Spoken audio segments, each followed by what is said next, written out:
Φίλες και φίλοι, είμαστε στον αέρα. Γιάννης Βλοντινός. Γιάννη, καλώς όρισες. Ευχαριστώ πολύ. Καλώς σας βρήκα. Καλησπέρα σε όλους. Να είσαι γερός, σε ευχαριστούμε πάρα πολύ. Ιδιαίτερη χαρά και τιμή για εμένα. Είναι αυθόρμητο το βίντεο. Είχαμε την ιδιαίτερη χαρά και τιμή να έχουμε τον αγώνα σήμερα Πάνθεο με Red Lions, όπου ήταν η απόλυτη επικράτηση των Πάνθεο, που είναι ο Γιάννης ο Βλοντινός. Επαναλαμβάνω, θρύλος του αθλήματος, πήρε και το ευρωπαϊκό φέτος στους βετεράνους και θα τον ρωτήσω αυθόρμητα πράγματα, αληθινές ερωτήσεις, δεν υπάρχει κάτι στημένο, με αγάπη και απόλυτο σεβασμό. Θέλουμε λοιπόν να μας πεις καταρχήν δύο λόγια, πώς νιώθεις τόσα χρόνια να είσαι ένας από τους καλύτερους παίκτες στην Ευρώπη και ιδιαίτερα στο κομμάτι των βετεράνων, και πώς αυτή η επιτυχία σου έτσι στην Ευρώπη σου έδωσε φτερά έτσι να πετύχεις και καινούριους στόχους και στο παγκόσμιο κτλ. Πες μας έτσι δύο λόγια και μετά θα αρχίσω να ρωτάω και άλλες ερωτήσεις έτσι αυθόρμητες.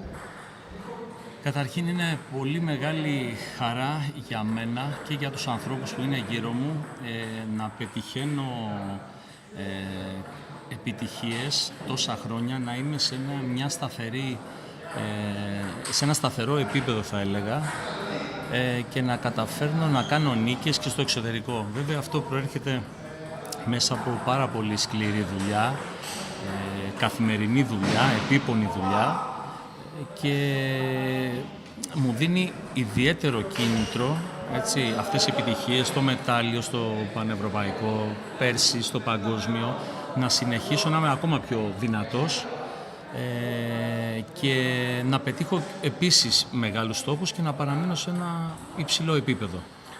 Να ρωτήσω εγώ τώρα πόσες ώρες, Γιάννη, προπονείσαι, γιατί όλοι γνωρίζουμε ότι έχεις ένα βαρύ πρόγραμμα λόγω της πυροσβεστικής που είναι και το επάγγελμά σου. Πόσες ώρες προπονείσαι την ημέρα? Έτσι θα ρωτήσω πράγματα τα οποία είναι σημαντικά και πρέπει να βγουν και προς τα έξω από το κανάλι. Πόση ώρα κάνεις σερβίς κάθε εβδομάδα, ή αν κάνεις κάθε μέρα π.χ. κάποιες ώρες σερβίς ή κάποια λεπτά? Πόση ώρα κάνεις προπόνηση, κούτα, αν έχεις κάποιο ρομπότ κτλ. Και πέρα από αυτό, αν γυμνάζεσαι καθημερινά ή 3 φορές την εβδομάδα π.χ. με γυμναστική τη φυσική σου κατάσταση. Προσπαθώ να κάνω προπόνηση καθημερινά, προσπαθώ να συνδυάσω τη δουλειά μου, η οποία είναι επίπονη και κουραστική και είναι 24 ώρη βάση. Προσπαθώ να κάνω προπόνηση, ας πούμε π.χ. να δουλεύω 16ωρο και να προσπαθώ να κάνω αρκετές ώρες προπόνηση. Συνήθως και σε αυτή την ηλικία κάνω, το λιγότερο που θα κάνω θα είναι 2 ώρες καθημερινά. Το περισσότερο μπορεί να κάνω και 4 ώρες. Θα βρω χρόνο να κάνω μισή ώρα σερβίς, 20 λεπτά, ανάλογα με το χρόνο που έχω, και σίγουρα θα πάω για τρέξιμο 3 φορές τη βδομάδα σίγουρα. 3 μπορεί και 4. Επίσης στο σπίτι μου, ας πούμε, έχω μία αίθουσα την οποία την έχω διαμορφώσει για να κάνω γυμναστική. Μπορεί να κάνω και εκεί 40 λεπτά, μισή ώρα, μία ώρα, ανάλογα το χρόνο μου. Οπότε όλα αυτά θεωρώ ότι με κρατάνε σε ένα καλό επίπεδο. Και θέλω να ρωτήσω, βλέπω πολλά νεαρά παιδιά που μιλάω, έχουν σε δεύτερη μοίρα τα σερβίς π.χ. Και βλέπω ότι σε κάποια κρίσιμα τουρνουά που πάνε και οι δικοί μας, την ώρα τη κρίσιμη δηλαδή που είναι 19 μπορεί να είμαστε μπροστά, χάνουν το σερβίς. Και είναι, πιστεύεις, απαραίτητο, δηλαδή από το σερβίς και μόνο μπορεί να κρυφούν ντέρμπι μεγάλα και να πάρεις αγώνες? Γιατί έβλεπα τα σερβίς σου όλα πριν λίγο που έκανες με τη Βέσποινα Βάμβουλα, ήταν όλα ιδιαίτερα αυτά με το forehand που κάνεις στο σπροχτό, τα οποία είναι οριακά βγαίνει μπάλα έξω, δηλαδή εκεί πέρα αν δεν είναι ο άλλος απόλυτα ετοιμασμένος μπορεί να χτυπήσει και τη ρακέτα του στη γωνία, ή θα μπει με ψήρα ή με κάποιο banana flick, άμα το ξέρει βέβαια. Αλλά είδα ότι όλα ήταν με χειρουργική λεπτομέρεια σε συγκεκριμένα σημεία. Πιστεύεις ότι με τα σερβίς και μόνο κάποιος αθλητής ο οποίος μπορεί να μην ασχολείται τόσο πολύ με ρομπότ και τα λοιπά, μπορεί να κερδίσει και παιχνίδια, να κάνει και εκπλήξεις? Σίγουρα τα σερβίς, και όχι μόνο τα σερβίς, Και η πρώτη παλιά, αυτό που λέμε η υποδοχή, οι πρώτες παλιές είναι το α και το ω για μένα και ανέκαθεν έδινα μεγάλη σημασία σε αυτά, δηλαδή στο σερβίς. Παλιά όταν ήμασταν ας πούμε πιτσιρικάδες πηγαίναμε και πιάναμε μια κούτα και απλά κάναμε σερβίς απλά για να κάνουμε. Τώρα, δηλαδή μετά από ένα σημείο και μετά, τα σερβίς θέλουν απόλυτη προσήλωση, δηλαδή σημαδεύω και προσπαθώ στην προπόνηση να σημαδέψω και να στείλω την μπάλα εκεί που θέλω. Αν δεν είναι εκεί, συνεχίζω να κάνω για να πετύχω εκεί που θέλω να τη στείλω. Ή στον άσο, ή να πηγαίνει γωνία, ή να πηγαίνει κοντά, να σκάει 2-3 φορές, ώστε να μην βγαίνει συνέχεια το σερβίς μου ας πούμε, έξω. Προσπαθώ να το κάνω αυτό. Επίσης είπα ότι έχεις και πολλά variation, δηλαδή πολλές φορές στον αγώνα με τη Δέσποινα Βάμβουλα, ότι πολλές φορές και με άλλους αθλητές, ότι μπορεί να κάνεις το backhand το σερβίς και να μην το κάνεις μόνο από ένα συγκεκριμένο σημείο, να μεταφέρεσαι από ένα τέτοιο σημείο στο οποίο να βλέπεις ότι έχει αδυναμία ο αντίπαλος την ώρα του αγώνα και να είσαι έτοιμος με το backhand το καταστροφικό που έχεις πάνω από το τραπέζι, να καθαρίσεις, ιδιαίτερα πήρες πάρα πολλούς υπέροχους πόντους, με το παράλληλο backhand, που σημαίνει ότι αυτό έχεις δουλέψει πολύ και τη τρίτη παλιά. Ναι. Είναι δηλαδή επίσης σημαντική και η τρίτη παλιά. Ναι, σίγουρα την έχω δουλέψει και σίγουρα θεωρώ ότι στο παιχνίδι μου τόσα χρόνια δεν υπήρχε κάτι το οποίο δεν το έκανα και πάντα είχα επικεντρώσει την προπόνηση σε πράγματα που με δυσκόλευαν και προσπαθούσα να τα βελτιώσω. Όχι σε πράγματα τόσο που ήμουνα ήδη καλός και να δοκιμάζω πάνω σε αυτά. Πάνω στις αδυναμίες μου και όσον αφορά τα σερβίς, το ότι παίρνω διαφορετικές θέσεις εξαρτάται από τον αντίπαλο και πού θέλω ακριβώς εγώ να στείλω την μπάλα. Γιατί κυρίως το μυαλό στο πικ-πονγκ παίζει μεγάλο ρόλο και το ξέρουμε πάρα πολύ καλά αυτό. Έτσι. Θέλουμε να βλέπουμε και τις αδυναμίες του αντιπάλου. Έτσι. Οπότε σημαδεύουμε πάνω σε αυτό. Ναι. Πάμε λίγο τώρα να ξεκινήσω, παιδιά, συγγνώμη, αλλά δεν έχω πολλές φορές τη δυνατότητα και τη τιμή να έχω δίπλα μου το Γιάννη τον Βλοντινό και θα τον ρωτήσω κάποια πράγματα αυθόρμητα, δεν υπάρχει κάτι στημένο, ούτε σενάριο, τίποτα. Αρχίζουμε λοιπόν τον Γιάννη τον Βλοντινό σαν παιδάκι. Πώς ήρθε η ενασχόλησή σου, η αγάπη σου με την επιτραπέζια της σφαίρης? Πάμε στο παρελθόν, γιατί σας είπα, είναι σημαντικό να ξέρουμε κάποια πράγματα και εγώ να μαθαίνω κιόλας. Κοιτάξτε να δείτε, εγώ ξεκίνησα αρκετά μεγάλος, σε ηλικία 14 ετών, έπαιζα μπάλα από πολύ μικρή ηλικία και ξαφνικά μία μέρα στη Μυτιλήνη που ήμουνα, εκεί γεννήθηκα, εκεί έμαθα τα πρώτα μου έτσι, βήματα, ξεκίνησα μια μέρα τελείως τυχαία, δηλαδή πήγα στο κολυμβητήριο στη Μυτιλήνη και έπαιζε ένας φίλος μου και μου λέει έλα να παίξουμε. Του λέω εγώ τότε δεν ήξερα καν τι θα πει πινκ-πονγκ, δεν ήξερα καθόλου. Μου λέει να παίξουμε, έπαιξα, την δεύτερη μέρα μου λέει άντε ξαναπάμε λίγο να παίξουμε, ξέρεις τώρα μία μπάλα μέσα, μία έξω, 10 έξω για την ακρίβεια. Σιγά σιγά όμως άρχισε να μου αρέσει και το βρίσκα λίγο διασκεδαστικό. Ρώτησα τι σύλλογοι υπάρχουν στο νησί, μου είπανε και έτσι ξεκίνησε έτσι, η τρέλα μου. Συγγνώμη που διακόπτω, αντιλήφθηκαν εκεί στο νησί ότι είσαι ταλέντο, γιατί πρέπει να τα πούμε αυτά, πρέπει να λέμε τις αλήθειες. Ο Γιάννης Βλοντινός είναι ο πρώτος στην Ελλάδα σε τίτλους. Δηλαδή έχει 14 νομίζω, 14 πανελλήνια πρωταθλήματα, ρεκόρ, είναι πολύ δύσκολο να το σπάσει κάποιος άλλος παίκτης αυτό. Λοιπόν, αντιλήφθηκαν όμως εκεί στη Μυτιλήνη ότι έχουμε δίπλα μας έναν ενδυνάμει, έναν κορυφαίο του αθλήματος, ο οποίος θα σπάσει και τα ρεκόρ στη χώρα μας, ή το έβγαλες αυτό το πάθος αργότερα και δεν μπόρεσαν να το αντιληφθούν εκείνη τη στιγμή? Σίγουρα στην αρχή δεν θα μπορούσαν, με το που είπαν να αρχίσω, σίγουρα δεν θα μπορούσαν να ξεκινήσουν να λένε ότι είναι ένα ταλέντο. Μετά όμως από λίγο καιρό, γιατί είχα τέτοια τρέλα μετά, που παράταγα το σχολείο και έκανα ας πούμε 8-9 ώρες προπόνηση, όλη μέρα έπαιζα και δεν ήθελα μάλιστα να χάνω την μπάλα, και τότε με τον τότε προπονητή μου, τον κύριο Μουτζουρέλη στη Μυτιλήνη, που ήταν ο πρώτος που κατάλαβε τι ταλέντο έχω, από τη στιγμή που προσπαθούσα να κάνω, τον έπαιρνα τηλέφωνο και του λέω πάμε να μου κρατήσεις μπάλα να ξεκινήσεις, και σιγά σιγά μέσα σε 2-2,5 χρόνια άρχισα να παίζω στην εθνική ομάδα είχα παρατήσει τα πάντα και το ποδόσφαιρο και μετά άρχισε η πορεία μου σιγά σιγά στο χώρο. Και τι προβλήματα είχες αντιμετωπίσει τότε, γιατί σίγουρα στη Μυτιλήνη δεν ήταν και οι ευκολίες που έχουμε εδώ στην Αθήνα, στο Λεκανοπέδιο. Σίγουρα θα έχεις αντιμετωπίσει και κάποιες δυσκολίες. Ναι, σίγουρα, και το κυριότερο είναι ότι δεν είχες παίχτες. Υπήρχαν κάποιοι παίχτες, όχι όμως σε έτσι τόσο καλό επίπεδο. Υπήρχαν κάποια παιδιά με τα οποία θα μπορούσες να παίξεις. Είχαμε αίθουσα με πολλά τραπέζια τότε. Ήταν λίγο, οι καταστάσεις λίγο στην επαρχία είναι λίγο διαφορετικές. Θα πρέπει δηλαδή να έχεις άτομα. Και ένας λόγος, ας πούμε, που μετά σιγά σιγά άρχισα να φεύγω ήταν γιατί δεν είχα άτομα να κάνω προπόνηση και να μπορούσα να εξελιχθώ. Βέβαια σιγά σιγά, εντάξει, μου έκανε η Ομοσπονδία πρόταση να κατέβω μετά στην Αθήνα και έτσι όλα πήραν τον δρόμο τους. Εσύ θα λέγαμε πέτυχες, γιατί ήσουνα κι εσύ κομβικός σαν παίχτης και φαινόμενο αθλητή, αλλά ήσουνα κι εσύ στη χρυσή γενιά, θα λέγαμε.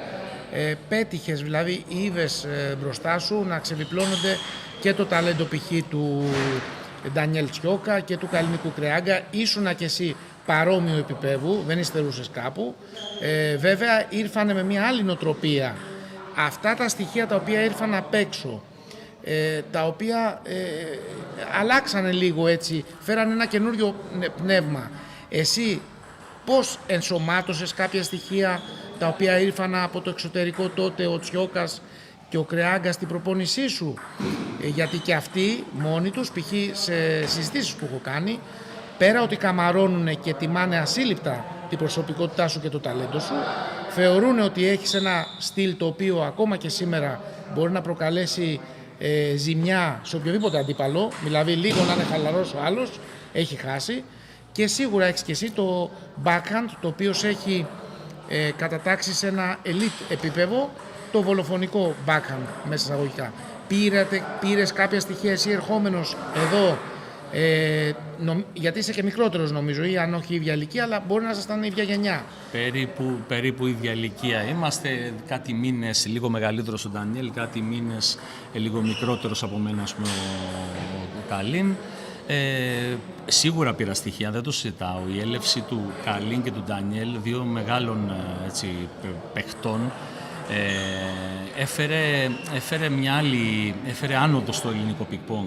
Όλοι θέλανε να παίξουν μαζί τους. Εγώ που καθημερινά έπαιζα μαζί τους, προσπαθούσα να κερδίσω χρόνο, δηλαδή ακόμα και στην προπόνηση που έπαιζα με τον Καλίν, προσπαθούσα να τρέξω να πιάσω τον μπαλάκι για να κερδίσω χρόνο να παίζω με τον Καλίν, δηλαδή να γίνω πιο σταθερός, να τον βοηθήσω να κάνει καλή προπόνηση. Είχα το άγχος, μην χάσω την μπάλα, γιατί δεν θα κάνει καλή προπόνηση, ας πούμε, ο Καλίν. Ναι. Με τον Ντανιέλ δεν ξέραμε να παίζουμε τόσο καλά με άμυνα.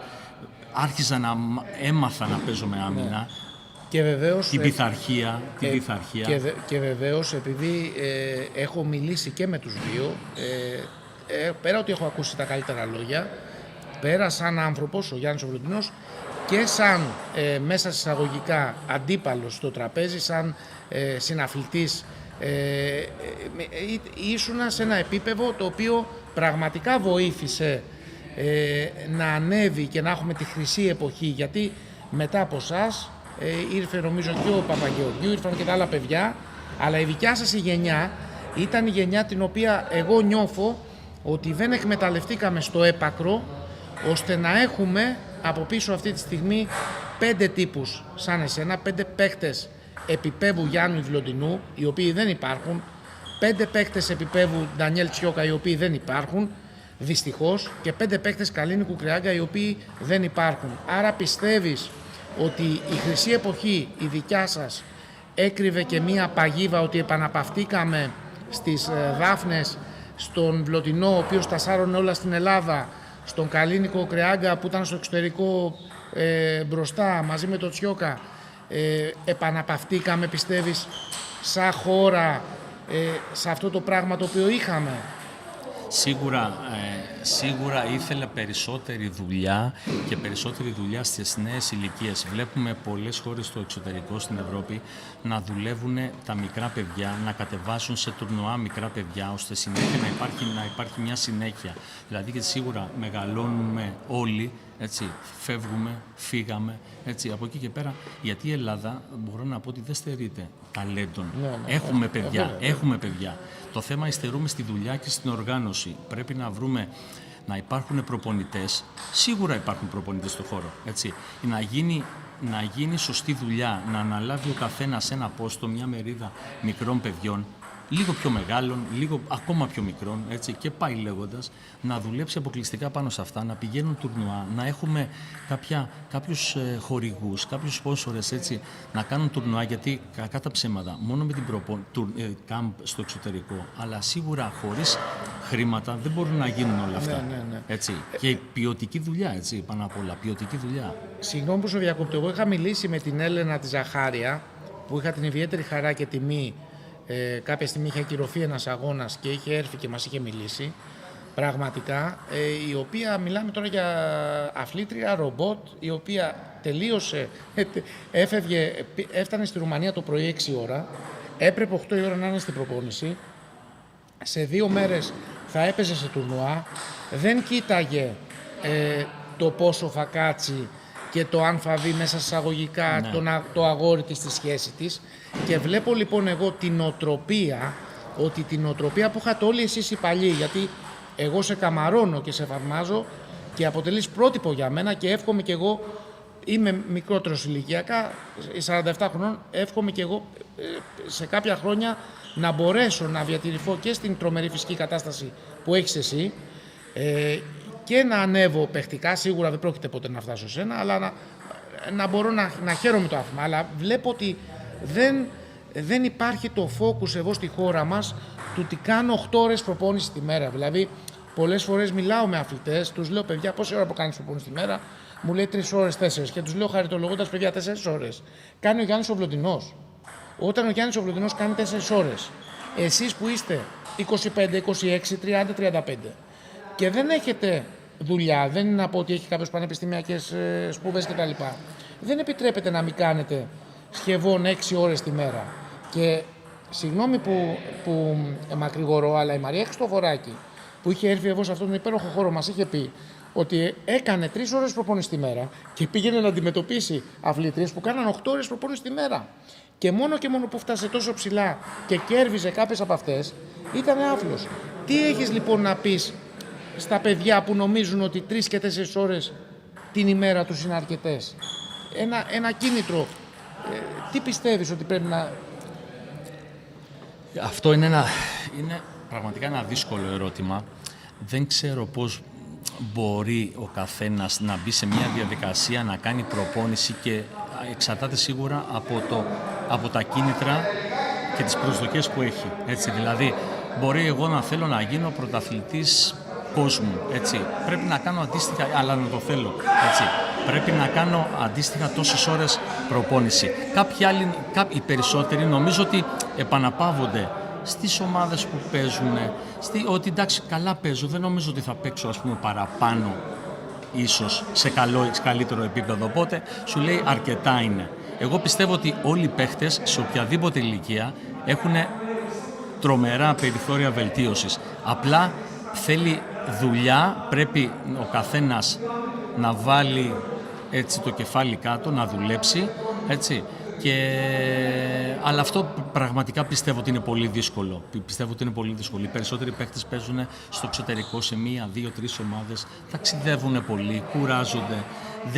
Δεν είναι εύκολο, καθόλου εύκολο. Και σίγουρα τα χρήματα είναι και ένα δέλεα για τους περισσότερους, γιατί σου λέει, εντάξει, εγώ παίζω σε 3-4 ομάδες, οπότε μου αρκεί αυτό. Αυτό θέλω να κάνω. Δεν ξέρω αν ο στόχος κάποιον, δηλαδή, είναι ακόμα πιο ψηλός.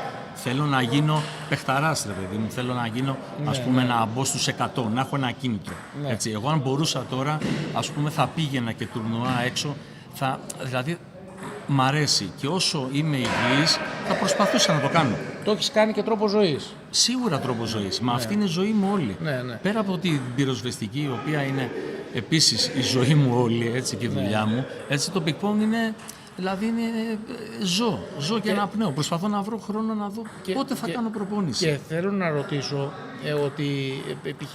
έβλεπα ότι και μου είπε και η Ζαχάρια αλλά και στη Ρουμανία που έκανα πρόσφατα ένα ζωντανό και είχα ψάξει πάρα πολλές πληροφορίες ότι φέρανε τουρνουά στην ίδια τους τη χώρα, δηλαδή πήρανε διοργανώσεις επίσημες για under 21, για μικρότερες κατηγορίες, με στόχο να περάσουν τη λογική στη νέα γενιά των τουρνουά της Ρουμανίας και παντρέψανε τη νέα γενιά, δηλαδή κρατήσανε στην ουσία τον αντίστοιχο, τη λογική του αντίστοιχου Βλωτινού, Κρεάγκα, Τσιόκα, την ενσωματώσανε στην επόμενη γενιά, ώστε αυτό πέρασε και αυτό έφερε το αποτέλεσμα μετά από 5-6 χρόνια, 7 δουλειάς, η Ρουμανία να είναι πλέον νούμερο 2 στην Ευρώπη και να είναι ένας κίνδυνος μελλοντικός για υπερδυνάμεις όπως η Γαλλία,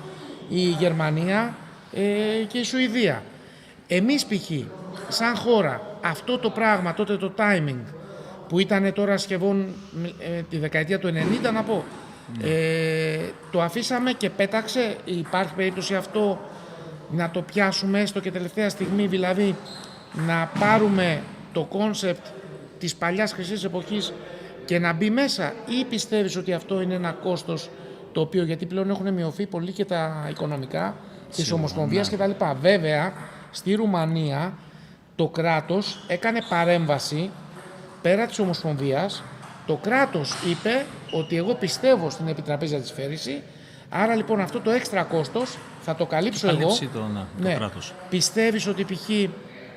έχουμε χρόνο ή πέταξε το πουλάκι, ότι χάσαμε δηλαδή χάσαμε τη χρυσή ευκαιρία, γιατί είναι δύσκολο, αυτό βλέπω εγώ, η νοοτροπία τη δικιά σας είναι πολύ δύσκολη, η νέα γενιά να την καταλάβει, να την κατανοήσει. Είναι πολύ εύκολο πλέον να αποσπάται κάποιος στις προπονήσεις, έχει το κινητό, παίρνει η κοπέλα μου, κοιτάει, σταματάει την προπόνηση, θα την πάρω πίσω, του στέλνει μήνυμα η κοπέλα του ή τη στέλνει, θα πάμε στο μολ στις 6 ώρα. Μα πώς να πας στις 6 ώρα στο μολ? Εσύ είσαι αθλητής επαγγελματίας ή αθλήτρια. Πρέπει να κάνεις προπόνηση μέχρι τις 9. Αν το πεις γίνεσαι κακός, δηλαδή αν εσύ λέμε τώρα προπονείς κάποιο παιδί και του πεις έλα εδώ, δεν γίνεται εγώ να κάνω που είμαι προπονητής σου περισσότερη προπονησία από σένα. Θέλω να μου πεις τι πιστεύεις, το χάσαμε το τρένο ή υπάρχει περίπτωση αν δημιουργηθεί ένα αυστηρό πλαίσιο, ένα πλαίσιο πολύ αυστηρό στο ΣΕΦ, στο Στάδιο Ειρήνης και Φιλίας ή σε έναν άλλο χώρο υπό την αιγίδα της Ομοσπονδίας και την επίβλεψη αυτό να ξαναεπιστρέψει, ή π.χ. κινδυνεύουμε να επαναστατήσουν όλα τα παιδιά αν μπαίνοντας στην αίθουσα του ΣΕΦ έρθει κάποιος ο οποίος λέει τέρμα τα κινητά, τέρμα τα ρολόγια, που έχετε και βλέπετε ποιος σας παίρνει τηλέφωνο και πάμε για προπόνηση. Τι πιστεύεις? Γιατί αυτό το πράγμα μου είπε η Ζαχαριά ότι έχει γίνει στη Ρουμανία. Δηλαδή έμπαινε μέσα και για 4 ώρες δεν έπιανε κινητό. Σε αυτό καταρχήν θα συμφωνήσω, γιατί ξέρουμε ότι το κινητό έχει γίνει μάστιγα πλέον από τις πολύ μικρές ηλικίες μέχρι τις πιο μεγάλες, έτσι. Όλοι είμαστε πλέον με ένα κινητό, δηλαδή ακόμα και στην προπόνηση τα παιδιά χάνουν λίγο το μυαλό τους, δηλαδή πρέπει... Και συγγνώμη που σε διακόπτω, παιδιά, να πω κάτι είναι σημαντικό, τον έχω πάρει τηλέφωνο και είναι σε προπόνηση και μου λέει Θωμά, κλείσε, δεν μπορώ να σου μιλήσω. Και έχω πάρει νεότερα παιδιά, τα οποία χορηγούμε κιόλας εμείς, και τα παίρνω τηλέφωνο και θα ήθελα να ακούσω ότι ναι, είμαι στην προπόνηση, θα σας πάρω εγώ μετά. Δυστυχώς δεν ακούω από όλα τα παιδιά, είμαι στην προπόνηση, σταματάνε την προπόνηση. Άρα βλέπετε ότι ο Γιάννης ο Βλωτινός, ο θρύλος της επιτραπέζιας αντισφαίρεσης, αυτά που λέει τα κάνει. Συγκεκριμένα τότε που με πήρες ήταν η διπλή προπόνηση που είχα κάνει. Διπλή προπόνηση. Ήταν η δεύτερη προπόνηση. Δηλαδή ήμασταν απόγευμα και ήταν η δεύτερη προπόνηση, δηλαδή μετά από 4 ώρες. Αλλά επειδή αναφέρθηκε στο κινητό, θεωρώ ότι εννοείται ότι πρέπει να κλείνει και να μην σε απασχολεί το κινητό καθόλου. Γιατί κακά τα ψέματα όλα στη ζωή μας, από τότε την ώρα που θα ξυπνήσουμε, κάτι μας απασχολεί. Έχουμε το νου μας συνέχεια σε κάτι. Μπορεί να είναι 1, 2, 3, 10 πράγματα συνέχεια. Οπότε καταλαβαίνεις όταν πάω να κάνω προπόνηση και έχω στο μυαλό μου δύο πράγματα θα σου πω εγώ. Έτσι, καταλαβαίνεις ότι δεν μπορώ να συγκεντρωθώ, οπότε τι προπόνηση να κάνω. Απλά κάθομαι στην προπόνηση και απλά δεν κάνω τίποτα. Ούτε σκέφτομαι ούτε τίποτα. Σκέφτομαι πώς θα φύγω, το ένα πρόβλημά μου, το άλλο θέμα μου κτλ. Εγώ, συγγνώμη που σε διακόπτω, είχε πει ο Ντάνιελ ο Τσιόκας, μου είχε πει κάποια στιγμή και μου λέει ότι, γιατί είναι και στο Κατάρ, ο Τσιόκας ήταν και στο Κατάρ προπονητής, ότι καλύτερα μου λέει όταν δεν νιώθεις 100% καλά να μην κάνεις καθόλου προπόνηση και να κάνεις ή να κάνεις μια εναλλακτικού στυλ προπόνηση, π.χ. μόνο σερβίς και να ή κάνεις, τρέξιμο, να πας για τρέξιμο ή οτιδήποτε άλλο. Οπότε είναι σωστό, εγώ το πιστεύω αυτό σίγουρα. Από το να κάνεις, να είσαι πιεσμένος, βέβαια πιεσμένος, τέλος πάντων να μην αισθάνεσαι καλά. 1000 φορές να μην κάνεις προπόνηση και να κάνεις κάτι άλλο. Ή να μην πας καθόλου προπόνηση, να πεις μια μέρα θα ξεκουραστώ, θα πάω να ηρεμήσω. Όσον αφορά το θέμα της Ρουμανίας, αυτό που λέγαμε, μου έλεγες νωρίτερα, επειδή το είχα περάσει πριν μερικά χρόνια στο Κατάρ, είχαμε πάει με τη Μάλαμα την Παπαδημητρίου για ένα τουρνουά και θυμάμαι τότε είχε έρθει η αποστολή της Ρουμανίας και ήταν πάρα πολλά άτομα. Δηλαδή προπονητές, παίχτες, μιλάμε τώρα για πάνω από 10-12 άτομα. Και τους έλεγα, τους ρωτούσα πώς ήρθατε, ας πούμε, δικά σας έξοδα κτλ. Και μου λέει, όχι, τα πληρώνει όλα η Ομοσπονδία. Το κράτος, η Ομοσπονδία. Δηλαδή, λέω μια χώρα σαν τη Ρουμανία, ας πούμε. Έτσι, και τα έχουν όλα πληρωμένα. Μιλάμε για μια τεράστια αποστολή. Τεράστια αποστολή. Τώρα, όσον αφορά το άλλο. Και συγγνώμη, επιβεβαιώθηκαν όμως. Το όραμα βγήκε αληθινό της Ρουμανίας. Ναι, βέβαια, γιατί βγάζει συνέχεια ταλέντα, συνέχεια και βλέπουμε που είναι αυτή τη στιγμή η Ρουμανία. Και η Ζόξ νομίζω κέρδισε την. Κέρδισε μια Κινέζα. Ναι, μια Κινέζα πρόσφατα.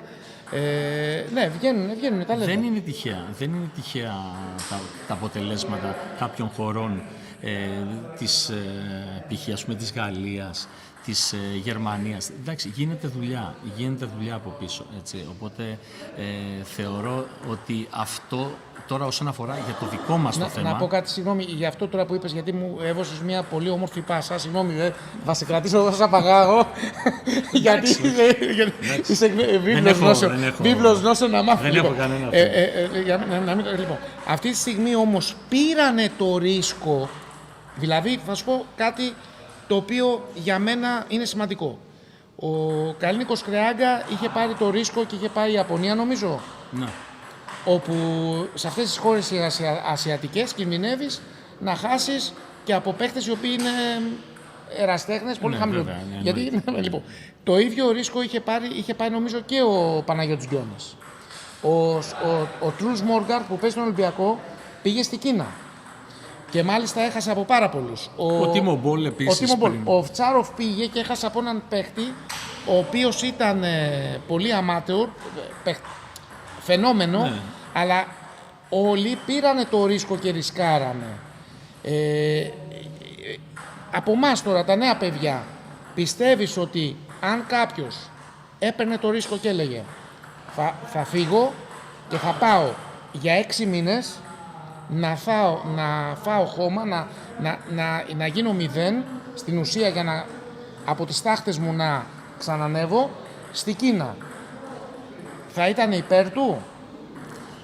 Αυτό δεν το συζητάμε καθόλου αυτό το πράγμα. Έχουμε παιδιά τα οποία μπορούν να παίξουν και να μετά την εποχή ας πούμε του Γκιόνι, έτσι, να το πω έτσι γιατί είναι ας πούμε, ο μεγαλύτερος πλέον. Και του Ρινιώτη. Και του Ρινιώτη, ναι.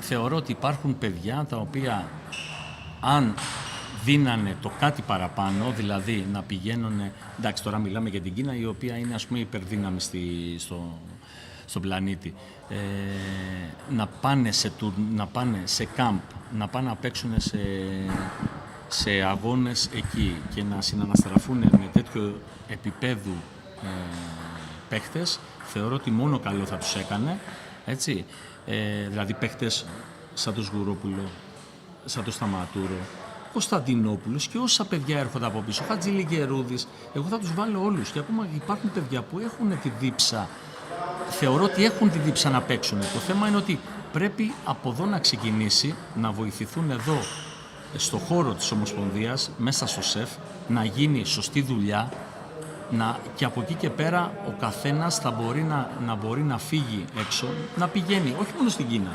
Γιατί ας πούμε, μπορεί να πάει στη Γαλλία.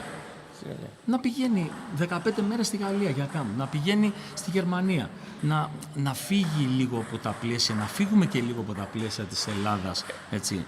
Και να ρωτήσω κάτι, τώρα που είπες να φύγουμε από τα πλαίσια της Ελλάδας, πώς όμως εμείς μπορούμε να φύγουμε σαν Ελλάδα από τα πλαίσια τα δικά μας, όταν είχαμε 2 ξένους, να σου πω ξεκάθαρα, εγώ ήμουνα, μπορεί να διαψευστώ και να είμαι λάθος και ζητώ συγγνώμη, εγώ ήμουνα υπέρ της λογικής ότι πρέπει να βλέπουμε παίχτες ξένους στη χώρα μας να παίζουν. Είχα πει κάποια στιγμή ότι ας μην τελειώνει στα 4 ο αγώνας, να έχουμε 2 ξένους και να πηγαίνει στα 5. Αλλά να βλέπω το Μόργκαρτ και το Πουκάρ σε μία αγωνιστική να παίζουν με Έλληνες και με άλλα παιδιά, ώστε να έχουν παραστάσεις. Πλέον μένει ένας ξένος. Θα δούμε αν θα υπάρχει το ίδιο θέαμα. Δηλαδή, γιατί όλα κρίνονται και εκ του αποτελέσματος. Αν το θέαμα πέσει στην Α1 ανδρών και φτάσουμε σε σημείο να λέμε ότι τότε που είχαμε Λεμπεσόν, με Οφτσάροφ,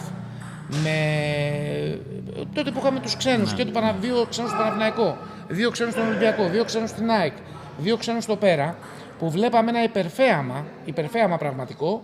Αν φτάσουμε σε σημείο φέτος να μην βλέπουμε το ίδιο θέαμα, αυτό πιστεύεις είναι κάτι καλό, γιατί θα επαναπαυτούν και οι Έλληνες παίκτες όταν θα κάνουν μία ήττα αντί να κάνουν 2, γιατί τα φαβορί πλέον θα κάνουν μία ήττα στη χειρότερη. Οπότε θα βγάζουν μία νίκη, θα σου λέει εντάξει, επαναπαύομαι, μένω στη χώρα μου. Καλύτερα να είμαι βασιλιάς στη χώρα μου παρά υπηρέτης στη χώρα των αλωνών. Το βλέπουν και μερικοί έτσι. Αυτό βέβαια, σε αυτό που λες, εγώ έχω μια άλλη άποψη. Δηλαδή, σίγουρα βλέπουμε πολύ καλό επίπεδο. Είδαμε, τα ντέρμπι ειδικά Ολυμπιακού Παναθηναϊκού ήταν επικά. Δηλαδή, χαιρόσου να τα βλέπεις, έτσι, με 2 ξένους κτλ. Από εκεί και πέρα όμως είχε το μειονέκτημα το ότι δεν παίζαν Έλληνες. Ναι. Και δηλαδή αυτό θεωρώ ότι είναι ένα μείον για τους Έλληνες παίκτες οι οποίοι θέλουν να παίξουν. Έτσι, θεωρώ ότι για μένα καλά έγινε που ήταν με έναν ξένο, έτσι. Απλά θεωρώ ότι όλες οι ομάδες θα πρέπει να μπορούσαν να πάρουν έναν ξένο καλό. Ναι.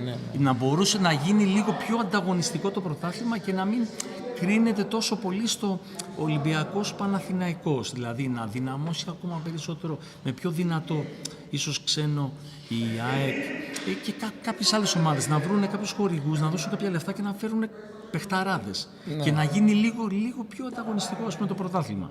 Και εδώ τώρα... Σίγουρα, και συγγνώμη σε διακόπτω, και σίγουρα θεωρώ ότι ένας αγώνας επίσης φετινός Ολυμπιακού Παναθηναϊκού θα είναι επίσης παιχνιδάρα.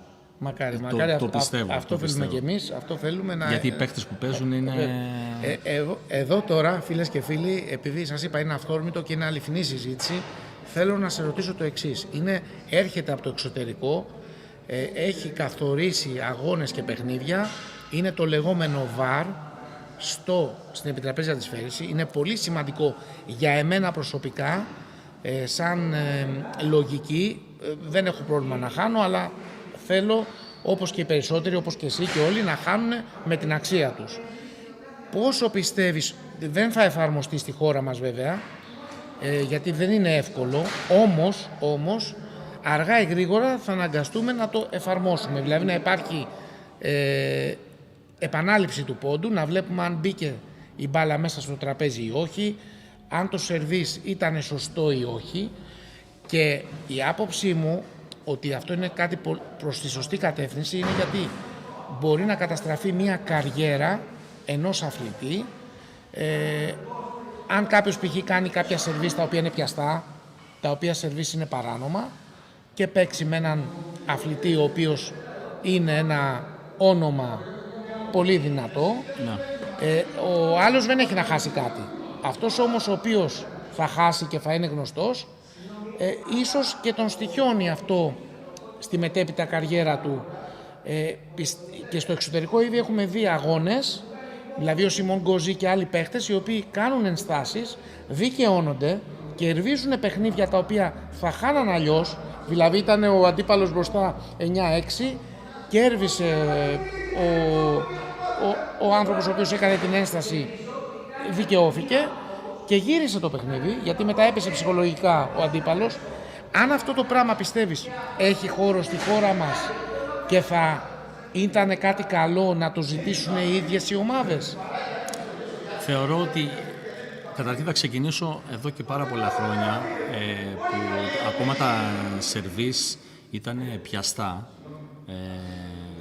και σίγουρα ένα αποτέλεσμα κρινόταν από το σερβίς του αντιπάλου. Δηλαδή υπήρχαν φορές που και εγώ έπαιξα αντίπαλο και δεν έβλεπα απλά τίποτα, δηλαδή δεν ξέρω πώς έβαζα την μπάλα μέσα, την έβαζα κατά λάθος ή λίγο από την τροχιά της, κάπως έτσι.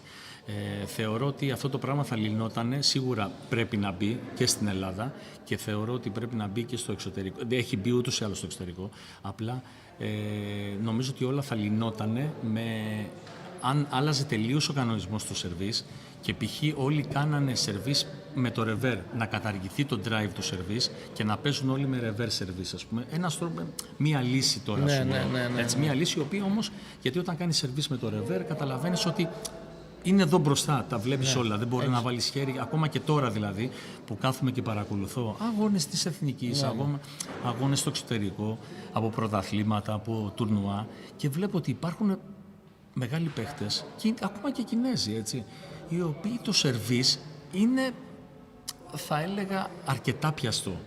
Δηλαδή δεν το βλέπω, φαντάσου, από την τηλεόραση ή από την οθόνη εγώ, δεν το βλέπω. Έχει τιμωρηθεί και ο Λίνσι Ντόγκ και άλλοι παίχτες. Μα δεν φαίνεται, κανονικά. Δεν μπορείς να το δεις το σερβίς. Οπότε θεωρώ ότι θα έπρεπε να εφαρμοστεί ακόμα και εδώ. Ναι. Βέβαια, εδώ μετά πάμε στο άλλο θέμα, ότι αυτό για να εφαρμοστεί, π.χ. εμείς σαν κανάλι, όταν κάναμε τον αγώνα Ολυμπιακού Παναθηναϊκού, αυτόν τον φαντασμαγορικό αγώνα, σε ένα σεφ, πραγματικά ήταν γιορτή, το θυμάσαι? Ναι, ήταν πραγματικά. Αγώνας. Και εγώ είχα την ιδιαίτερη χαρά και τιμή να είμαι δίπλα με όλους αυτούς τους υπερπαίχτες. Ήταν ένα παιχνίδι το οποίο δεν ήθελες να τελειώσει. Βέβαια. Δηλαδή έβλεπες τέτοιο θέαμα από φοβερούς παίχτες που δεν ήθελες πραγματικά να τελειώσει. Είχαμε βάλει πολλές κάμερες, αλλά το θέμα είναι ότι και πάλι την ώρα της έντασης εκεί, ανάμεσα στον Ολυμπιακό, το Παναθηναϊκό, τους παίχτες κτλ. Δεν είναι εύκολο το πλαίσιο στο οποίο θα μπορέσει να πει ακόμα και η ΕΦΟΕΠΑ ότι κάνω ένα rewind να δω. Δηλαδή είναι πολύ, και πέφτει όλο το βάρος στους διαιτητές, όπου μεγάλο το άγχος, δεν το συζητάμε τώρα, να παίζεις τώρα, να είσαι διαιτητής σε ένα ντέρμπι Ολυμπιακού Παναθηναϊκού ή ένα ντέρμπι σωτηρίας δύο ομάδων, όπως ήταν π.χ. κάποια στιγμή στο Άρης Νικαίας με ο ΑΕΦ Θεσσαλονίκης, είναι πολύ δύσκολη και η ευθύνη του διαιτητή. Οπότε δεν ξέρω κατά πόσο εμείς πάντως όταν καλύπτουμε τους αγώνες, εγώ πάντα και με την έγκριση της ΕΦΟΕΠΑ, όταν κάνουμε τον αγώνα, έχω και μια άλλη κάμερα που το βγάζει από μια άλλη οπτική γωνία. Αλλά βέβαια εκείνη τη στιγμή πώς θα σταματήσεις τώρα δεν είναι εύκολο. Θα πρέπει δηλαδή να έρθει το σύστημα από το εξωτερικό και είναι ένα πανάκριβο σύστημα. Πάμε τώρα να ρωτήσω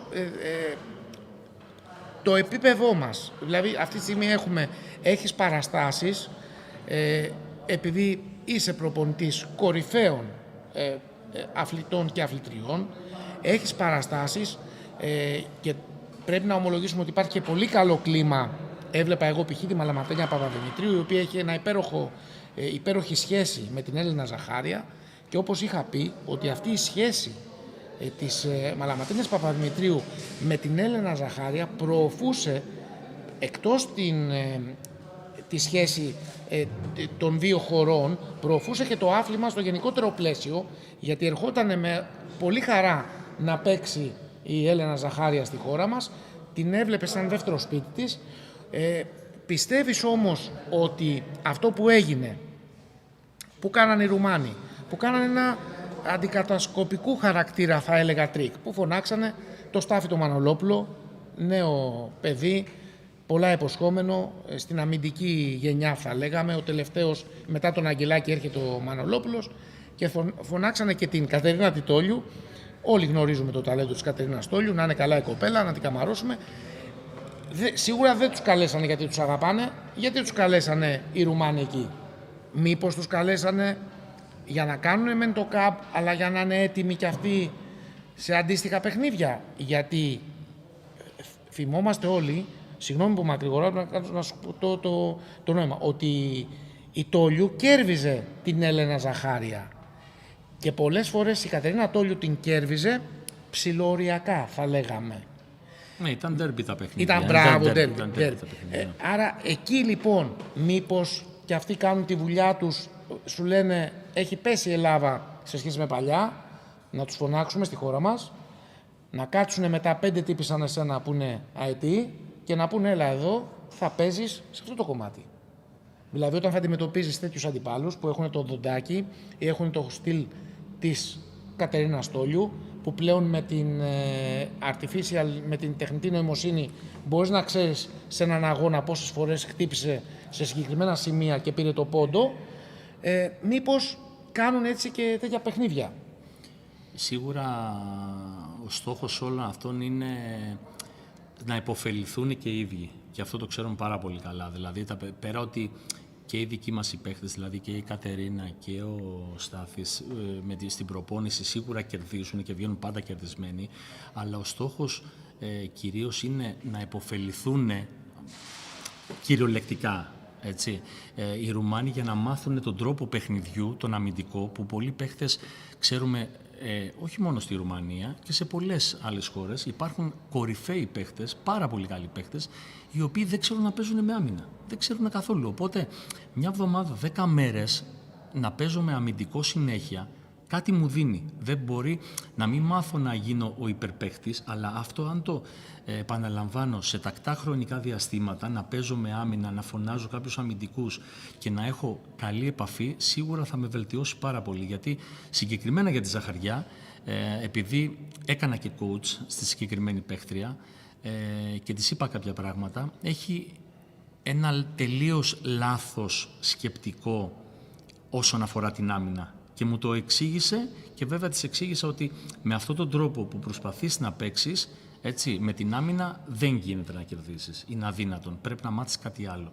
Πρέπει δηλαδή να δουλέψεις περισσότερη υπομονή, πρέπει να καταλάβεις τα φάλτσα. Δηλαδή και τους έχουν μάθει ένα άλλο τρόπο να την πιάνουν, ας πούμε, την μπάλα πιο γρήγορα, πιο εξ επαφής.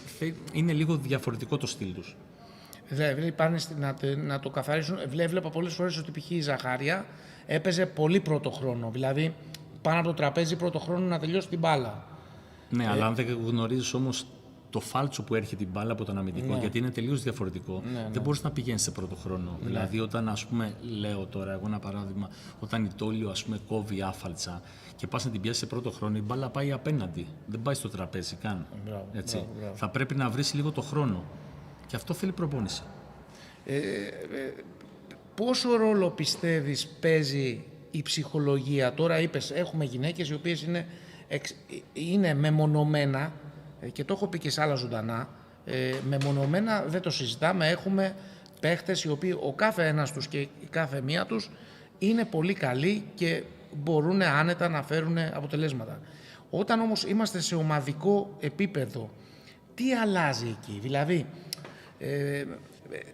υπάρχουν παίκτες οι οποίοι δεν μπορούν να λειτουργήσουν, πιστεύεις, όχι μόνο στη χώρα μας, αλλά και σε παγκόσμιο επίπεδο, σε ομαδικό σύνολο και θέλουν ατομικό? Δηλαδή, θα σου πω ένα παράδειγμα. Ο Μαλόγκ έλεγε ότι το καλύτερό του είναι όταν παίζει μόνος του. Όταν έπαιζε διπλά, δεν ήταν η καλύτερη του. Είχε κάνει επιτυχίες πολλές, αλλά σίγουρα ήθελε να παίζει μόνος του, να διαμορφώνει μόνος του. Γιατί το λέω αυτό? Γιατί πολλές φορές και σε διπλά, αλλά και σε ομαδικούς αγώνες, κάποιος ηγείται μιας προσπάθειας. Δυστυχώς υπάρχει και ο εγωισμός στους παίκτες. Εδώ υπάρχει στην Κίνα εγωισμός. Δεν θα υπάρχει στη χώρα μας, παντού υπάρχει, στον αθλητισμό.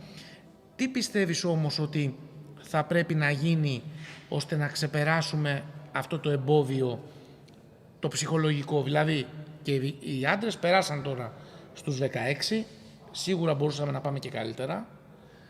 Να μην έχουμε αυτό το άγχος κάθε 3 και λίγο, δηλαδή να φτάσουμε σε ένα επίπεδο και να πούμε ότι θα περάσουμε σίγουρα. Όχι να πηγαίνουμε με τη ψυχή στο στόμα και να μας ανασταίνει ο Γκιόνης ή ο Ρινιώτης ή ο ένας ή ο άλλος. Τι πρέπει να γίνει, πιστεύεις εσύ, σε γενικότερο πλαίσιο στο κομμάτι της ψυχολογίας? Δηλαδή, εγώ βλέπω τη ψυχολογία τη δικιά σου, ότι όταν μπαίνεις στο τραπέζι, μεταμορφώνεσαι σαν Ταύρος και τη φλόγα που έχεις μέσα σου, τη βλέπω. Την έχει ο Παναγιώτης Γκιόνης, την έχει ο Τάσος Ρινιώτης, την είχε ο Καληνίκος Φρεάγκα, την είχε ο Ντανιέλο Τσιόκας. Δεν βλέπω σε ομαδικό επίπεδο. Δηλαδή, σήμερα παίζαμε έναν αγώνα εδώ, ο οποίος ήταν ένας αγώνας πολύ χαλαρός, λείπαν 2 αντίπαλοι. Όμως, όταν μπήκες μέσα, δεν άφησες αυτό να σε επηρεάσει, να πεις έλα, θα παίξω χαλαρά. Πάλι έπαιξες, μπορεί να μην έπαιξες full, αλλά έπαιξες όμως για να κερδίσεις. Έπαιξες για την ομάδα. Αυτό το πράγμα πώς εμείς μπορούμε να το μεταφέρουμε, τι πρέπει να κάνουμε, τι γίνεται λάθος? Το θέμα της ψυχολογίας είναι πάρα πολύ σημαντικό και έχει να κάνει, θεωρώ, και με το χαρακτήρα του καθενός. Το πόσο εγωιστής είναι. Δεν είναι όλοι οι άνθρωποι και δεν είναι όλοι οι αθλητές το ίδιο. Πολλοί αθλητές συμπεριφέρονται τελείως διαφορετικά, άλλοι με πάθος, άλλοι με φωνές, άλλοι είναι ήρεμοι.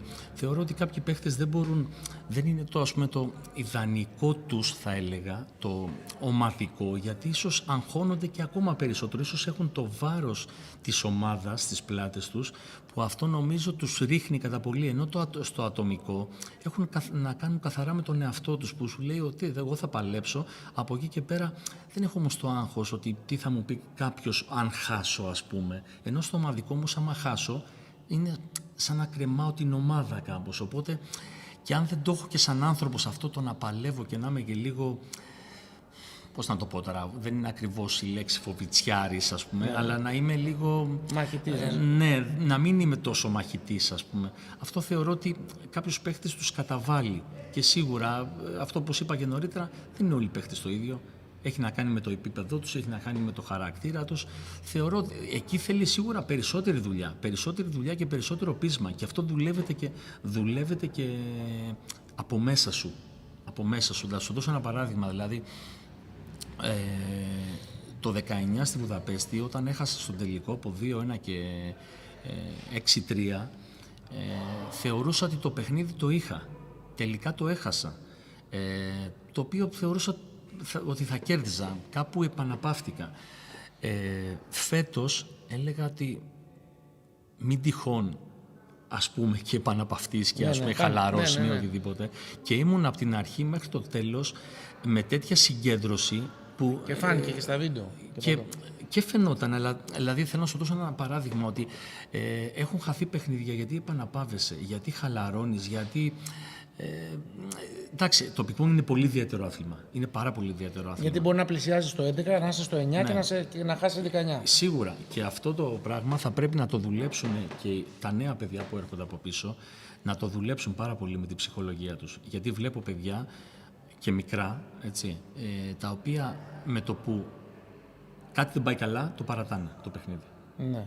Αυτό τώρα έχει να κάνει με το χαρακτήρα τους, έχει να κάνει με τον προπονητή τους, έχει να κάνει με πάρα πολλά πράγματα. Αλλά αυτό θέλει δουλειά, γιατί όταν μάχεσαι, κάνεις προπόνηση και τελικά όταν κάτι δεν σου πάει, τι κάνω, το παρατάω? Όχι, εκεί πρέπει να είναι αυτό που λέμε στο δικό μας το άθλημα.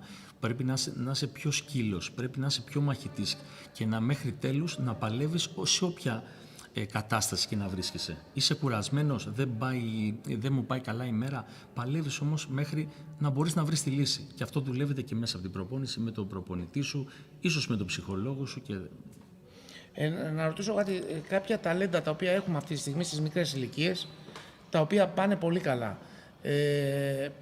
Πιστεύεις ότι αν κάποιος, γιατί υπάρχει κόσμος ο οποίος έχει και οικονομικές δυνατότητες, βεβαίως πολλοί κόσμος σκέφτεται ότι γιατί να επενδύσω στο αθλητικό μέλλον του γιού μου ή της κόρης μου, εφόσον έχω μια σταθερή δουλειά που την περιμένει εδώ. Και έτσι ίσως καταστρέφουν και την ψυχοσύνθεση, θα έλεγα, του παιδιού, λέγοντάς του ότι κοίταξε, καλό είναι το πινκ-πονγκ, αλλά θα φτάσει μέχρι ένα σημείο και θα σε έχω στη δουλειά. Πιστεύεις ότι αυτή τη στιγμή υπάρχουν νέα ταλεντάκια τα οποία θα μπορούσαν οι γονείς τους να επενδύσουν πάνω τους και εκτός Ελλάδας, να πάνε δηλαδή σε κάποια κάμπ στη Κίνα, στην Ιαπωνία, σε άλλες χώρες, και ότι θα άξιζε. Δεν θέλω να μας πεις ονόματα, εμείς λέμε γενικά σαν λογική, αν ένα παιδί το οποίο έχει ένα έμφυτο ταλέντο, ένα έμφυτο χάρισμα, θα πω π.χ. εγώ ένα όνομα, μην παρεξηγούν οι φίλοι, ο Μαρκουλάκης. Το παιδί ζει για το πινκ-πονγκ και έχει ένα έμφυτο χάρισμα. Αυτό το παιδί π.χ. μπορεί, ή παιδιά επίπεδου Μαρκουλάκη που είναι στις αντίστοιχες κατηγορίες. Αυτά τα παιδιά, αν πούνε αύριο μεθαύριο οι γονείς τους ότι παιδιά, εμείς θα σας στείλουμε 6 μήνες, θα φύγετε από τη χώρα. Θα πάτε στην Κίνα. Ή 3 σεζόν, 3 καλοκαίρια. Τελειώνουν τα σχολεία, φεύγουμε μαζί. Αυτά τα παιδιά, υπάρχει περίπτωση να σταματήσουν και το πινκ-πονγκ από την πίεση που θα δεχτούν εκεί? Υπάρχει περίπτωση να έρθουν εδώ στη χώρα μας και να παίζουν χειρότερα από πριν, γιατί παίζουν με ένα άλλο στυλ οι Κινέζοι και οι Ασιάτες, power from the ground, δηλαδή το ξέρεις και εσύ, που εννοώ ότι η δύναμη έρχεται εξαιτίας του. Ναι, κινδυνεύουν δηλαδή να γίνει ζημιά, ή εσύ θα τους έλεγες ότι παιδιά, αν μπορείτε κλείστε να πάτε κάμπ στο εξωτερικό τα παιδιά σας το καλοκαίρι, για να γίνει το μεγάλο άλμα και μετά εμείς και σαν χώρα να υποθεληθούμε, να έχουμε κι εμείς να λέμε ότι ναι, έρχεται μια νέα γενιά η οποία έχει πάρει βάσεις από Κίνα. Μπορεί να μην έχουμε τον Βλωτινό που έχει μεγαλώσει κάθε μέρα να κάνει προπόνηση με τον Κρεάγκα, με τον Σιόγα κτλ. Αλλά να έχουμε ανθρώπους οι οποίοι θα πάνε, έστω και αν βρεθούν και κάποιοι χορηγοί, θα υπομισθούν το κόστος, θα πάνε στη Κίνα 3 μήνες φέτος, 3 μήνες του χρόνου, και ξαφνικά θα κερδίσουμε, θα κάνουμε αυτό το άλμα που λέμε. Εγώ θα τους έλεγα, και πάντα ήμουνα θετικός σε αυτό, θα τους έλεγα να πάνε, να το κάνουν το βήμα αυτό και να κάνουν από τη στιγμή που κάποιο παιδί, κορίτσι αγόρι, το αγαπάει, γιατί ξέρουμε όλοι ότι για να κάνουμε κάτι πολύ καλά πρέπει να το αγαπάμε, και γενικά ό,τι αγαπάμε νομίζω το κάνουμε όλοι καλά. Από εκεί και πέρα η δυσκολία ποια είναι? Θεωρώ ότι έγκυται στους γονείς. Εγώ ήμουνα πάντα, όσον αφορά το θέμα των γονιών, ότι πάντα σκέφτονται, και καλά κάνουν από τη μία, την αποκατάσταση των παιδιών τους, αλλά επειδή πάντα προέχει αυτό, μετά αφήνουν σε δεύτερη μοίρα αυτό, που, δηλαδή το πάθος, ας πούμε, των παιδιών για το άθλημα. Έτσι, το οποίο κάποια στιγμή, και σίγουρα είναι και ο οικονομικός παράγοντας. Δηλαδή, όταν μιλάμε για οικονομικό παράγοντα, τώρα για να στείλεις τα παιδιά, πλέον εδώ βλέπουμε στα αναπτυξιακά ότι υπάρχει πρόβλημα το να στέλνουν τα παιδιά, να πηγαίνουν οι γονείς, γιατί κάποια παιδιά είναι μικρά. Είναι μεγάλο το κόστος. Τώρα, ο γονιός, εγώ θεωρώ ότι θα πρέπει να το σπρώξει, σίγουρα μετράει, αλλά θεωρώ ότι είναι πολύ δύσκολο να το κάνει, γιατί πλέον τα οικονομικά, έτσι, δεδομένα έχουν στενέψει, έτσι, και δεν ξέρω κατά πόσο όλοι οι γονείς, και μακάρι να έχουν κάποιοι, αλλά θεωρώ ότι είναι πάρα πολύ δύσκολο οι γονείς αυτή τη στιγμή να στηρίξουν τέτοιες προσπάθειες. Και δεν μιλάω τώρα για μια φορά, με μια φορά ένα κάμπ δεν θα πετύχεις κάτι, θα πάρεις εμπειρίες, αλλά αυτό πρέπει να γίνει σε βάθος χρόνου, δηλαδή όσο μπορούμε αυτά τα νέα παιδιά, όπως είπες, να επαναλαμβανόμενα να πηγαίνουν σε κάμπ, σε τουρνουά, και σιγά σιγά έτσι θα εξελιχθούν. Ή να δημιουργούμε εδώ πέρα, όπως έχει κάνει η Ρουμανία, που η Ρουμανία είπε στην European Table Tennis Union, θα αναλάβω εγώ κάποιες διοργανώσεις, ναι, ώστε να μην χρειαστεί να βγουν τα παιδιά εκτός, αλλά να έχουν γεύση των διοργανώσεων. Το διοργανώσεων ευρωπαϊκό. Μπράβο, και μετά αυτό σιγά σιγά με τους προπονητές από πίσω. Και βεβαίως στην Ρουμανία, και το άλλο το οποίο είναι τρομερό που έχουν κάνει, έχουν βάλει στόχους και λένε ότι αυτή τη στιγμή η Ομοσπονδία π.χ. σου δίνει τη δυνατότητα, ή ο χορηγός, να πας σε 3 τουρνουά. Αν εσύ σε αυτά τα 3 τουρνουά δεν έχεις βελτιώσει το ranking σου, έρχεται ο επόμενος από πίσω. Ναι. Γιατί το λέω? Γιατί βλέπουμε πολλές φορές εδώ πέρα παίκτες, αθλητές και αθλήτριες, οι οποίοι μένουν στις ίδιες θέσεις, και πολύ απλά μπορεί να υπάρχουν κάποια άτομα τα οποία να έχουν δυνατότητες να έρθουν από πίσω, αλλά εγκλωβίζονται. Άρα λοιπόν αργά ή γρήγορα το παρατάνε. Δηλαδή ούκο λίγες φορές πολλά ταλέντα έχουν χαθεί όχι εσκεμμένα, μην παρεξηγηθώ προς Θεού, από όσο γνωρίζω, δεν γνωρίζω να έχει γίνει κάτι εσκεμμένα, αλλά έχουν χαθεί πολλά ταλέντα τα οποία μείνανε μπλοκαρισμένα, γιατί στο πρώτο ranking μπορεί να υπήρχαν άτομα τα οποία είχαν οικονομική δυνατότητα να πηγαίνουν σε τουρνουά ενώ κάποιοι άλλοι δεν είχαν και κουραστήκαν να κυνηγούν φαντάσματα. Είχαν δυνατότητα, ήταν οι επίλεκτοι κάποιων ανθρώπων και πήγανε σε 3, 4, 5 τουρνουά παραπάνω, με αποτέλεσμα τα άλλα παιδιά τα οποία ήταν καλύτερα ταλέντα να έχουν μείνει πίσω. Τι πιστεύεις αυτό το πράγμα? Παίζει ρόλο? Σίγουρα παίζει ρόλο. Σίγουρα παίζει μεγάλο ρόλο όλο αυτό το πράγμα. Ανέκαθεν τα χρήματα ήταν ένας σημαντικός παράγοντας σε όλο αυτό. Και το λέω αυτό γιατί και εγώ το ίδιο είχα περάσει. Και εγώ γιατί η οικογένειά μου δεν ήθελα ποτέ να πάρω κάποια χρήματα για να πάω σε τουρνουά. Ήμουνα σε ένα πάρα πολύ καλό επίπεδο, αλλά δεν μπορούσα να πάω σε τουρνουά, ενώ ήθελα να πάω σε τουρνουά, έτσι. Γιατί π.χ. νοικιάζα το σπίτι, γιατί δεν είχαν ίσως οι γονείς μου τη δυνατότητα να μου δώσουν. Οπότε όλο αυτό θεωρώ ότι και κακά τα ψέματα, και δηλαδή λυπάμαι και που το λέω κιόλας, δηλαδή έχουμε γίνει ας πούμε τένις, δηλαδή ότι για να εξελιχθεί ένας παίχτης πρέπει να έχει λεφτά. Και αυτό είναι δηλαδή το στενάχωρο της ιστορίας όλης αυτής. Γιατί υπάρχουν παιδιά από πίσω που δεν έχουν τη δυνατότητα να το θέλουν πολύ, μπορεί να το θέλουν και οι γονείς τους και τα παιδιά. Αλλά όταν δεν έχω τη δυνατότητα ή έχω να πληρώσω το ενίκιο ή δουλεύει ο ένας γονιός ή υπάρχουν προβλήματα, πώς θα δώσω εγώ το κάτι παραπάνω? Δεν γίνεται αυτό το πράγμα. Δεν γίνεται. Πρέπει να στηρίξω πρώτα και τις ανάγκες που έχω και μετά, αν υπάρχει κάτι, να μπορώ να δώσω. Αλλά αυτό πλέον είναι πάρα πολύ δύσκολο. Και τελικά μόνο όταν έχω χρήματα, έτσι, όταν έχω ή η οικογένειά μου έχει χρήματα, έτσι, γιατί υπάρχουν κακά τα ψέματα και στο χώρο μας υπάρχουν παιδιά τα οποία δεν έχουν κανένα οικονομικό πρόβλημα χρόνια τώρα. Και κάνανε αυτό που ήθελαν χωρίς να κάνουν κάτι άλλο στη ζωή τους. Και αυτό σίγουρα είναι πολύ πιο εύκολο για να εξελιχθείς. Έτσι. Πάμε τώρα έτσι να ρωτήσω, εσύ τώρα οι επόμενες φέτος που αγωνίζεσαι?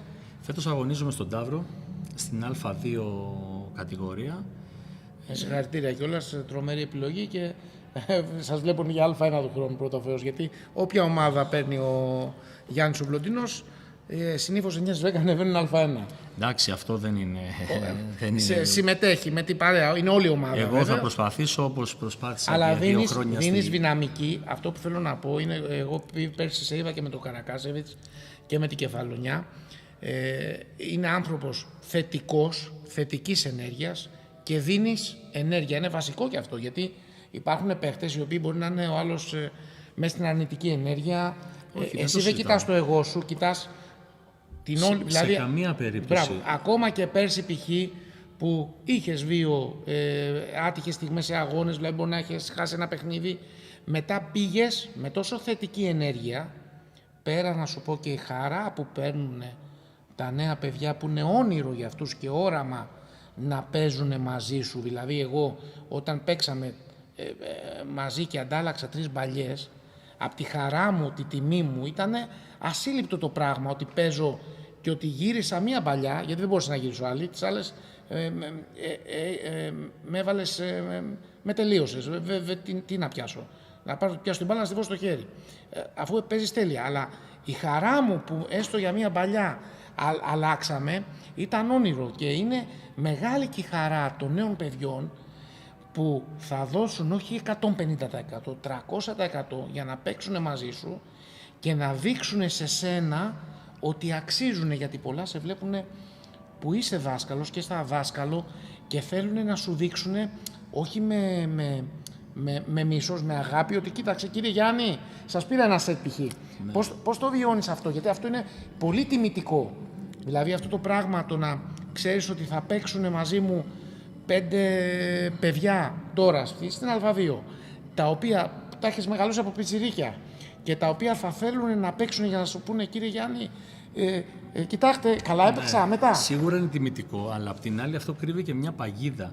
Γιατί ώρες νομίζω ότι ίσως κάποια παιδιά να αγχώνονται που τους δίνω κάποια οδηγία, πώς θα τους δώσω, αλλά από εκεί και πέρα έχω να πω ότι θεωρώ ότι μόνο καλό μπορεί να κάνω τουλάχιστον στην ομάδα, όπως έκανα με την Κεφαλονιά 2 χρόνια που ανεβήκαμε 2 κατηγορίες. Εγώ το πιο βασικό που έχω να πω είναι ότι σε όποια ομάδα και να παίζω θέλω να υπάρχει καλό κλίμα. Το πιο σημαντικό είναι το καλό κλίμα. Είτε πρόκειται θετική ενέργεια, αυτό που είπες, είτε πρόκειται ομάδα, εθνική ομάδα ή οτιδήποτε, σε όποιο χώρο, το καλό κλίμα είναι το α και το ω. Θεωρώ ότι με το καλό κλίμα προχωράς, με τις καλές σχέσεις, να μην υπάρχουν εγκρίνειες, να υπάρχει μια σύμπνοια στην ομάδα και από εκεί και πέρα θεωρώ ότι τα αποτελέσματα έτσι έρχονται. Σίγουρα θα δώσω στα παιδιά, στα νέα παιδιά, κάποιες οδηγίες και θεωρώ ότι αυτός είναι ο στόχος φέτος για την ομάδα του Ταύρου, που πλαισιώνεται από νέα παιδιά, έτσι, μαζί με μένα. Θεωρώ ότι αυτό θα προσπαθήσουμε να δώσουμε καλά παιχνίδια, και από εκεί και πέρα ό,τι προκύψει, να είμαστε καλά και μακάρι... Θα σε καμαρώσουμε στο Πανελλήνιο. Φίλες και φίλοι, είναι αυθόρμητα αυτά που λέω, μου βγαίνουν από καρδιάς. Μην παρεξηγήσετε για να έχω κάνει και κάποιο λάθος. Μην αρχίσετε να λέτε ότι βλέπετε ίντρικες κτλ. Εγώ αγαπάμε την επιτραπέζια της Σφαίριση. Έχουμε τον Γιάννη, θα έρθουν όλα τα παιδιά εδώ, όλοι οι αθλητές, να μιλήσουμε με όλους μαζί. Να ρωτήσω κάτι. Αυτή τη στιγμή θα σε καμαρώσουμε σε κάποιο Πανελλήνιο να παίζεις π.χ. με τον Γιάννη τον Σγουρόπουλο ή με άλλα και στο Πανελλήνιο, στο ανδρών. Θα κατέβεις. Θεωρώ ότι θα κατέβω, ναι. Και στα ατομικά και στα διπλά. Για τα ατομικά θα το δούμε. Θέλω να δω βασικά κάθε χρόνο προσπαθώ να δω αν θα είμαι... Όχι σε τι κατάσταση θα είμαι.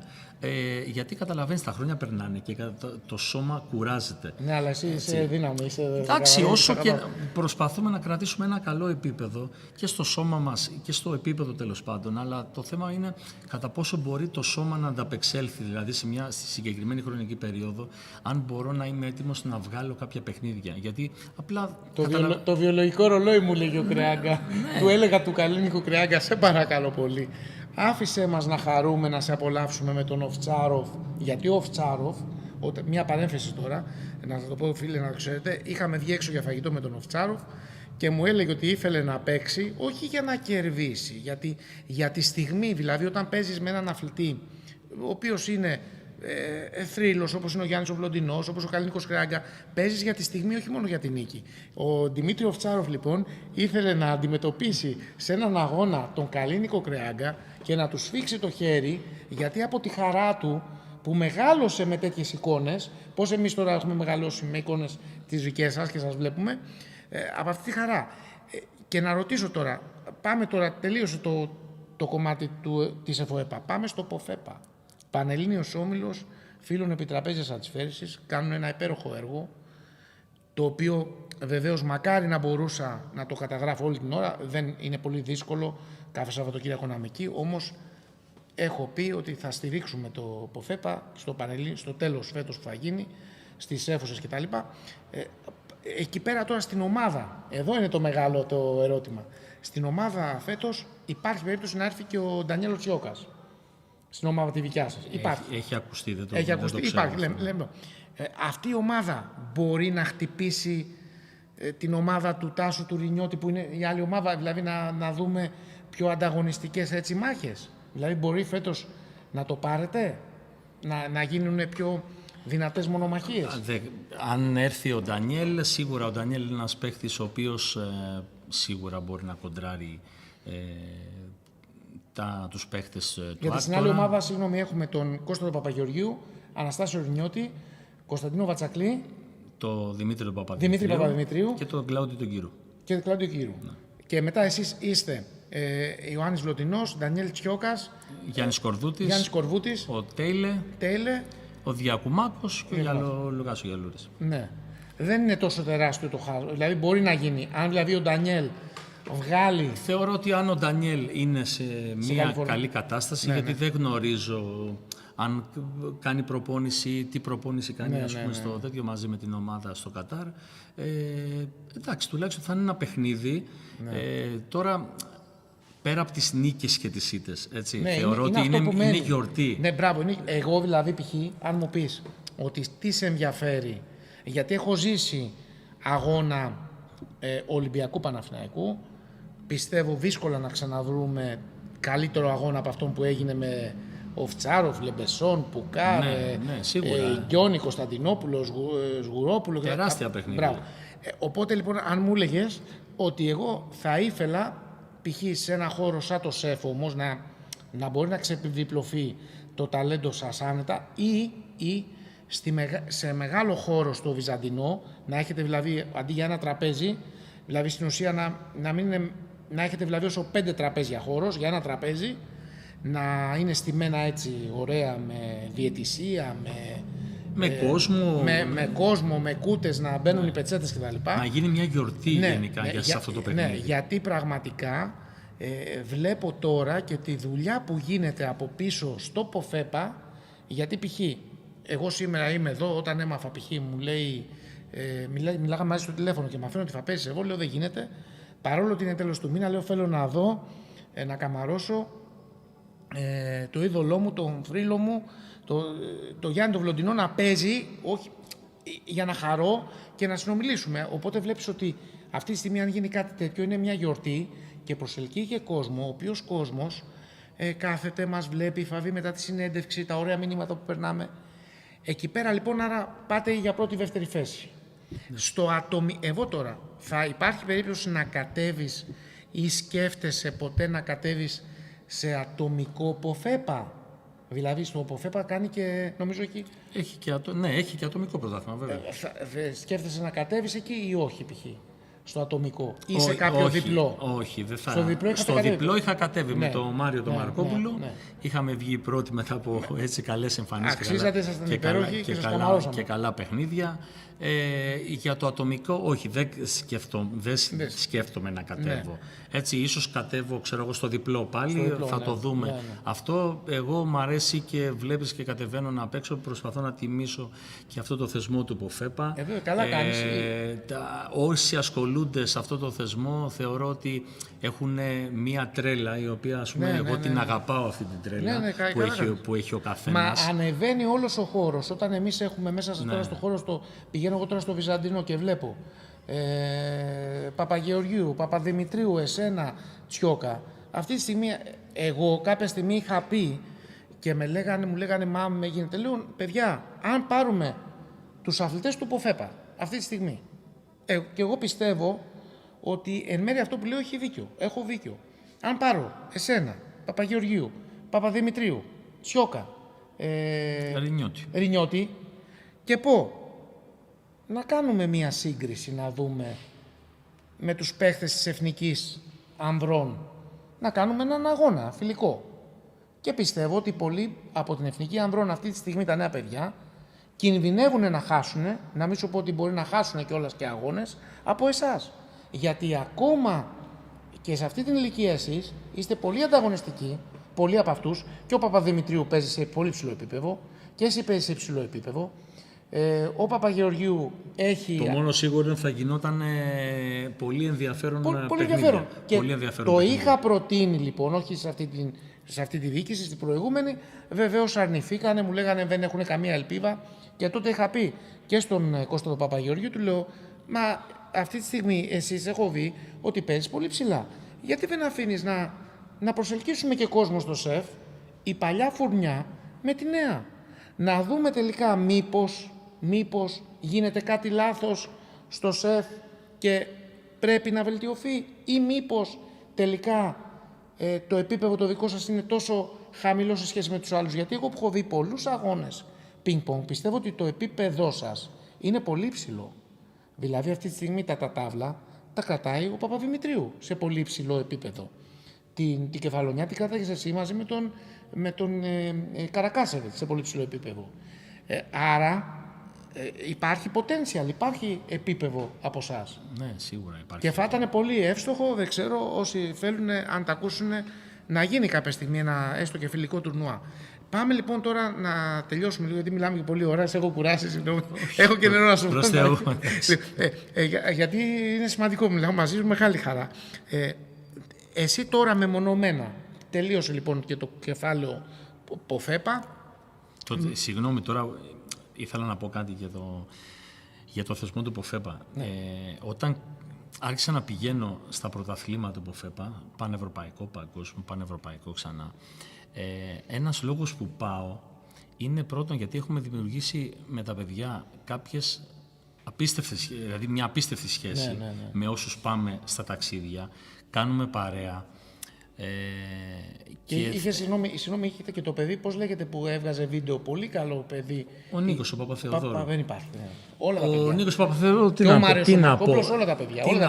Τι να πω, εντάξει, τα παιδιά και ο Παπαδάκης από την Κρήτη και ο Μαρκόπουλος, επίσης που μένουμε και μαζί, κάνουμε μια παρέα φοβερή. Και υπάρχει αγνή αγάπη για το άθλημα της επιτραπέζιας της φέρησης και τα παιδιά αυτά χαίρονται τόσο πολύ και καμαρώνουν όταν παίζεις, που αυτό πραγματικά αυτό είναι που έχεις κερδίσει με την αξία σου. Αυτό θέλω να πω και να τους ευχαριστήσω επίσης δημόσια για όλο αυτό, για όλη αυτή τη συμπαράσταση που μου δώσανε όλα αυτά τα χρόνια σε παγκόσμιο, πανευρωπαϊκό και έφερα αυτές τις επιτυχίες. Είναι το κλίμα, δηλαδή είναι απίστευτο πραγματικά. Δηλαδή και ένας λόγος που πηγαίνω σε αυτούς τους αγώνες δεν είναι ότι πάω να πάρω μετάλλιο. Δηλαδή, ο στόχος μου όταν ξεκινάω, λέω πάμε να περάσουμε καλά.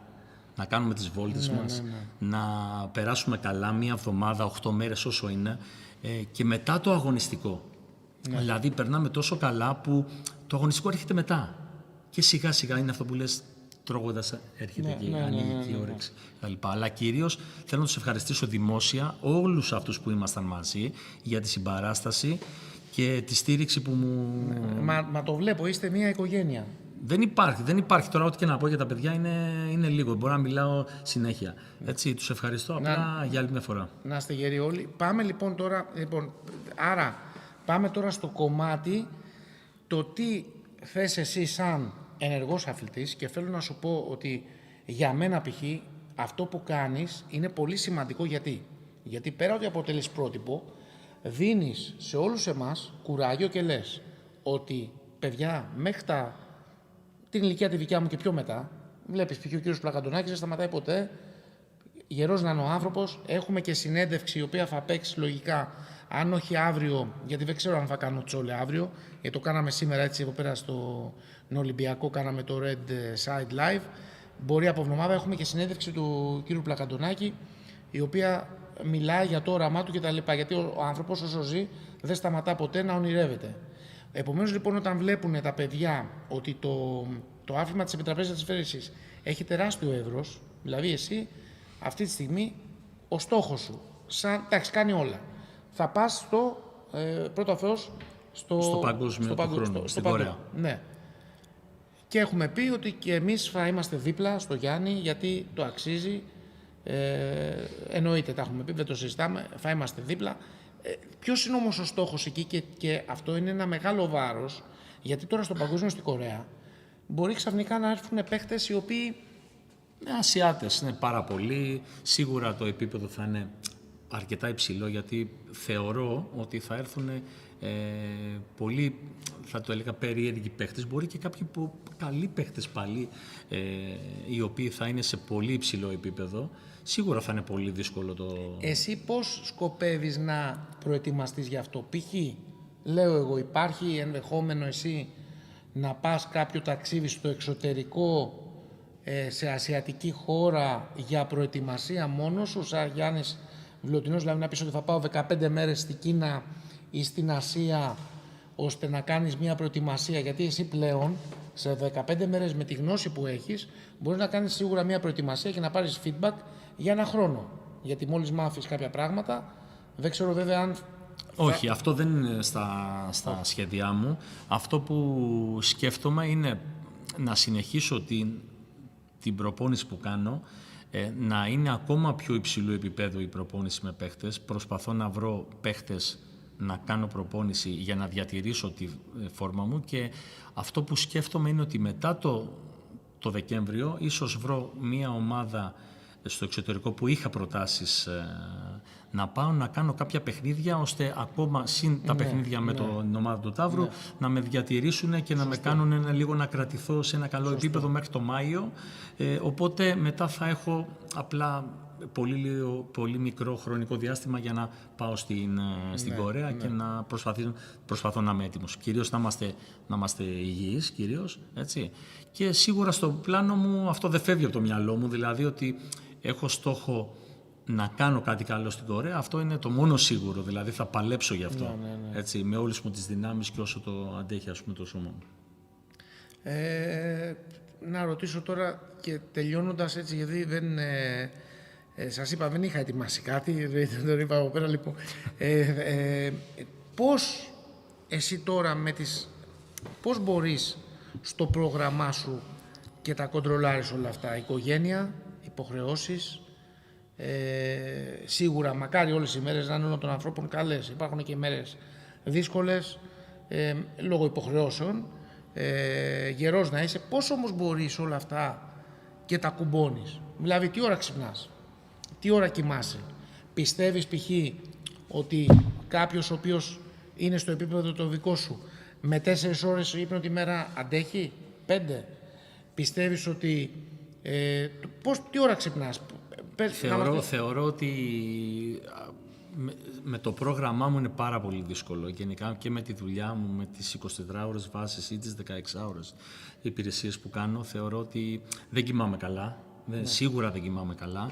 Υπάρχει κατανόηση, συγγνώμη, από την πυροσβεστική, ξέρουν το σίγουρα, υπάρχει, φυσικά και υπάρχει. Ξέρουν το μεγαλείο του αθλητή, ότι ξέρουν ότι ποιος είσαι και ότι τι έχεις προσφέρει στη χώρα μας. Φυσικά ξέρουν τα πάντα, και ο διοικητής μου και η βάρδια μου, και τους ευχαριστώ γι' αυτό, για τη στήριξη. Το είδαμε, είχαμε κάνει και εμείς ένα αφιέρωμα, το είδαμε, αλλά λέω, πέρα από το τυπικό ότι ο Γιάννης φέρνει επιτυχίες και προβάλλει τη χώρα μας, είναι και το ανθρώπινο κομμάτι, ότι κοιτάξτε παιδιά, ότι εμείς θέλουμε το Γιάννη να προβάλλει τη χώρα μας, αλλά εντάξει, θα πρέπει να κάνει και προπόνηση, δηλαδή δεν ξέρω αν εκεί πέρα στη πυροσβεστική υπάρχουν χώροι που μπορεί να κάνεις προπόνηση την ώρα που δεν γίνονται τα συμβάντα.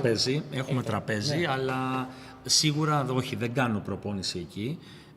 Το μόνο που μπορώ να κάνω, γιατί έχουμε γυμναστήριο, μπορώ να κάνω τρέξιμο εκεί, να κάνω κάποια βάρη, κάποια ενδυνάμωση, και επειδή οι ώρες είναι αρκετές εκεί μέσα όταν δεν έχουμε συμβάντα, γιατί πολλές φορές έχουμε και είναι δύσκολο, γιατί κουράζεσαι, δεν κοιμάσαι τα βράδια πολλές φορές από τα συμβάντα, οπότε οι ώρες είναι λίγες, δηλαδή μπορεί να υπάρχει...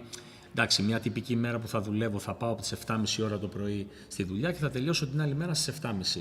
Από εκεί και πέρα, όταν σχολάσω, θα προσπαθήσω να κανονίσω προπόνηση. Οπότε θα φάω πόση ώρα στον δρόμο, εννοείται με την κίνηση, μέχρι να πάω από τη δουλειά μου στο ελληνικό, π.χ. στο σπίτι μου στο ΆΚΑ, αρκετή ώρα. Οπότε κανονίζω γύρω στις 10 η ώρα προπόνηση, 10.30 με 1 περίπου. Δεν είμαι άτομο του ύπνου, δηλαδή δεν θα κοιμηθώ με το μεσημέρι. Ναι. Θα ράξω λίγο έτσι και μπορεί και το απόγευμα να κάνω προπόνηση. Ή θα πάω για να τρέξουμε το πρωί και θα κάνω προπόνηση λίγο πιο μετά, ανάλογα και το πρόγραμμα των sparring παιδιών που θα παίξω μαζί τους. Άλλος μπορεί στις 10.30, άλλος μπορεί στις 1, άλλος μπορεί στις 4, άλλος μπορεί στις 6. Δηλαδή αυτά παίζουν τώρα οι ώρες ανάλογα. Και ανάλογα προσπαθώ να κανονίσω και εγώ το. Δηλαδή, αν δεν μπορεί κανένας το πρωί, μπορεί να πάω για τρέξιμο. Έτσι, μπορεί να πάω να κάνω τρέξιμο ενδυνάμωση. Και το απόγευμα να κάνω προπόνηση. Αν είναι το πρωί, μπορεί να κάνω το απόγευμα. Μπορεί να κάνεις και σερβίς, π.χ. μόνο μία μέρα, π.χ. Μόνο σερβίς. Μπορεί να κάνω, όχι, σπάνια. Συνήθως κάτι βρίσκω να κάνω. Δηλαδή, μπορεί να κάνω τρέξιμο, ας πούμε, και μετά να πάω για σερβίς. Να κάνω μόνο σερβίς, δύσκολο το βλέπω. Ναι. Έτσι, δηλαδή, σερβίς σίγουρα θα κάνω. Σερβίς είναι καλό να κάνεις πριν την προπόνηση ή μετά. Δηλαδή, είναι να κάνουμε προπόνηση. Εγώ κάνω πάντα μετά. Κάνω στο τέλος, κάνω στο τέλος προπόνηση. Για ποιο λόγο? Για το χέρι. Απλά θεωρώ ότι λίγο στο τελείωμα, γιατί είμαι κουρασμένος Και θέλω εκεί την ώρα που είμαι κουρασμένος να κρατήσω επίσης τη συγκέντρωσή μου. Έτσι. Δεν θέλω να είμαι στην αρχή. Έτσι. Εκεί, γιατί θέλω πάντα να κρατάω λίγο... όταν κουράζομαι, προσπαθώ, εκείνη τη στιγμή θέλω να είμαι ακόμα πιο δυνατός. Να σε ρωτήσω κάτι που μου φέρει τώρα στο μυαλό. Το σύστημα που έχουν στην Κίνα π.χ.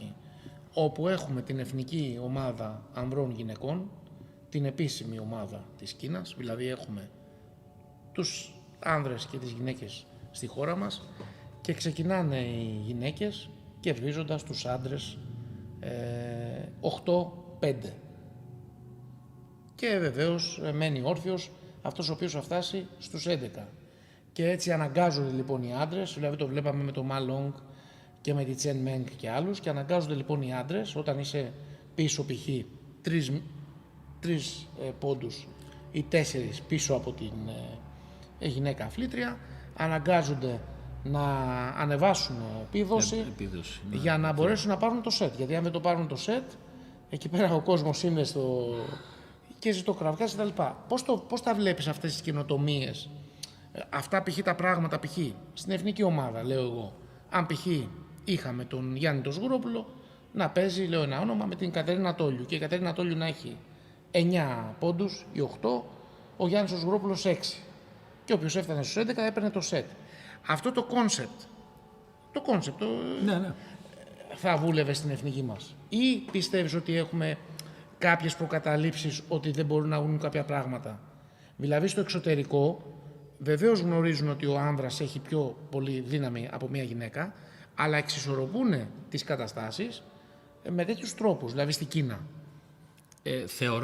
Θεωρώ θα βοηθούσε. Εγώ ήμουν ανέκαθεν της άποψης και το έχω κάνει, δηλαδή αυτό μπορεί να το πει οποιοδήποτε. Ακόμα και όταν έπαιζα με τον Κριάγκα ή με τον Τζιόκα, καθόμουν και έπαιζα και με τις γυναίκες. Αυτό δηλαδή κάποια στιγμή έπρεπε να γίνεται στην εθνική ομάδα. Δηλαδή να ενσωματωθούν γυναίκες και άντρες. Δεν σου λέω να κάνουν όλη την προπόνηση γυναίκα-άντρας, αλλά μπορούν να κάνουν, ας πούμε, μία άσκηση ή 2 ασκήσεις. Να βοηθήσουν και οι άντρες και οι γυναίκες, εννοείται, να δυναμώσουν, να μπουν λίγο στο επίπεδο των ανδρών που είναι πιο δυνατοί, να μάθουν, ας πούμε, να μάθει μια γυναίκα όχι την άμυνα της Τόλιου, την άμυνα του Γκιόνι, που είναι πιο καλή, πιο ποιοτική, κακά τα ψέματα, έτσι, ενός άντρα, ας πούμε, και θα μάθει να παίζουν με άμυνα, να μάθουν να δυναμώσουν. Αυτό δεν γίνεται, δεν έχει γίνει ποτέ, ας πούμε. Και να ρωτήσω και κάτι άλλο, το Stupa Analytics είναι ένα πρόγραμμα το οποίο έχει μπει σε πολλές ομοσπονδίες, έχει μπει και ιδιώτες το αγοράζουν, το Stupa Analytics, όπου παίζουμε μαζί έναν αγώνα και βλέπω μετά που σημάδευες για να μου πάρεις τους πόντους και βγαίνουν κάποια συμπεράσματα μέσω τεχνητής νοημοσύνης. Δηλαδή παίζει ο Παναγιώτης Γκιόνης με τον Γιάννη τον Σγουρόπουλο, βλέπουμε το αποτέλεσμα και ανάλογα με το αποτέλεσμα κοιτάμε πού στόχευε ο Σγουρόπουλος, πού στόχευε ο Παναγιώτης Γκιόνης, σε ποια κομμάτια, και παίρνουμε συμπεράσματα. Αυτά τα πράγματα, καθώς και η τακτική, είναι κάτι το οποίο είναι σταθερό ή μπορεί να αλλάξει? Δηλαδή, έχουμε τον Παναγιώτη Γκιόνη, είναι αμυντικός παίκτης. Έχουμε έναν άλλον παίκτη, τον Αγγελάκη. Βέβαια, ο Αγγελάκης είναι λίγο πιο επιθετικού χαρακτήρα αμυντικός. Όμως οι τακτικές τις οποίες θα εκπαιδευτούν πάνω κάποιοι επιθετικοί ή κάποιοι παίχτες είναι διαφορετικές ή πάει ανάλογα με το τι αλλάζει όλη την ώρα? Δηλαδή τι εννοώ, βλέπεις εσύ έναν παίχτη στο ίντερνετ και κάθεσαι και βλέπεις 10 βίντεο και μετά πηγαίνεις στους αγώνες βάζοντας στο μυαλό σου αυτά τα 10 βίντεο που έχεις δει και το πώς παίζει, ή ξαφνικά αυτός ο παίχτης μπορεί να μεταμορφωθεί μέσα στο τραπέζι από εκεί πέρα που είχε ένα αδύναμο backhand να παίξει ένα δυνατό backhand να του βγούνε και ξαφνικά να μπερδευτείς? Όχι. Θεωρώ ότι όλοι οι παίχτες, τις αδυναμίες, οι περισσότεροι τουλάχιστον παίχτες, τις αδυναμίες που είχαν χρόνια πριν ή τις κουβαλάνε από μικρή ηλικία και τις έχουν, αν δεν έχουν καθίσει να διορθώσουν, οι αδυναμίες μένουν. Μένουν μια ζωή. Κακά τα ψέματα. Οπότε θεωρώ ότι ένας έμπειρος προπονητής μπορεί να δει ότι ξέρεις κάτι, ας πούμε, ο Γκιόνης, λέμε, υστερεί εκεί ή ο Αγγελάκης υστερεί εκεί. ναι. Οπότε μπορεί να τον διαβάσει πιο εύκολα.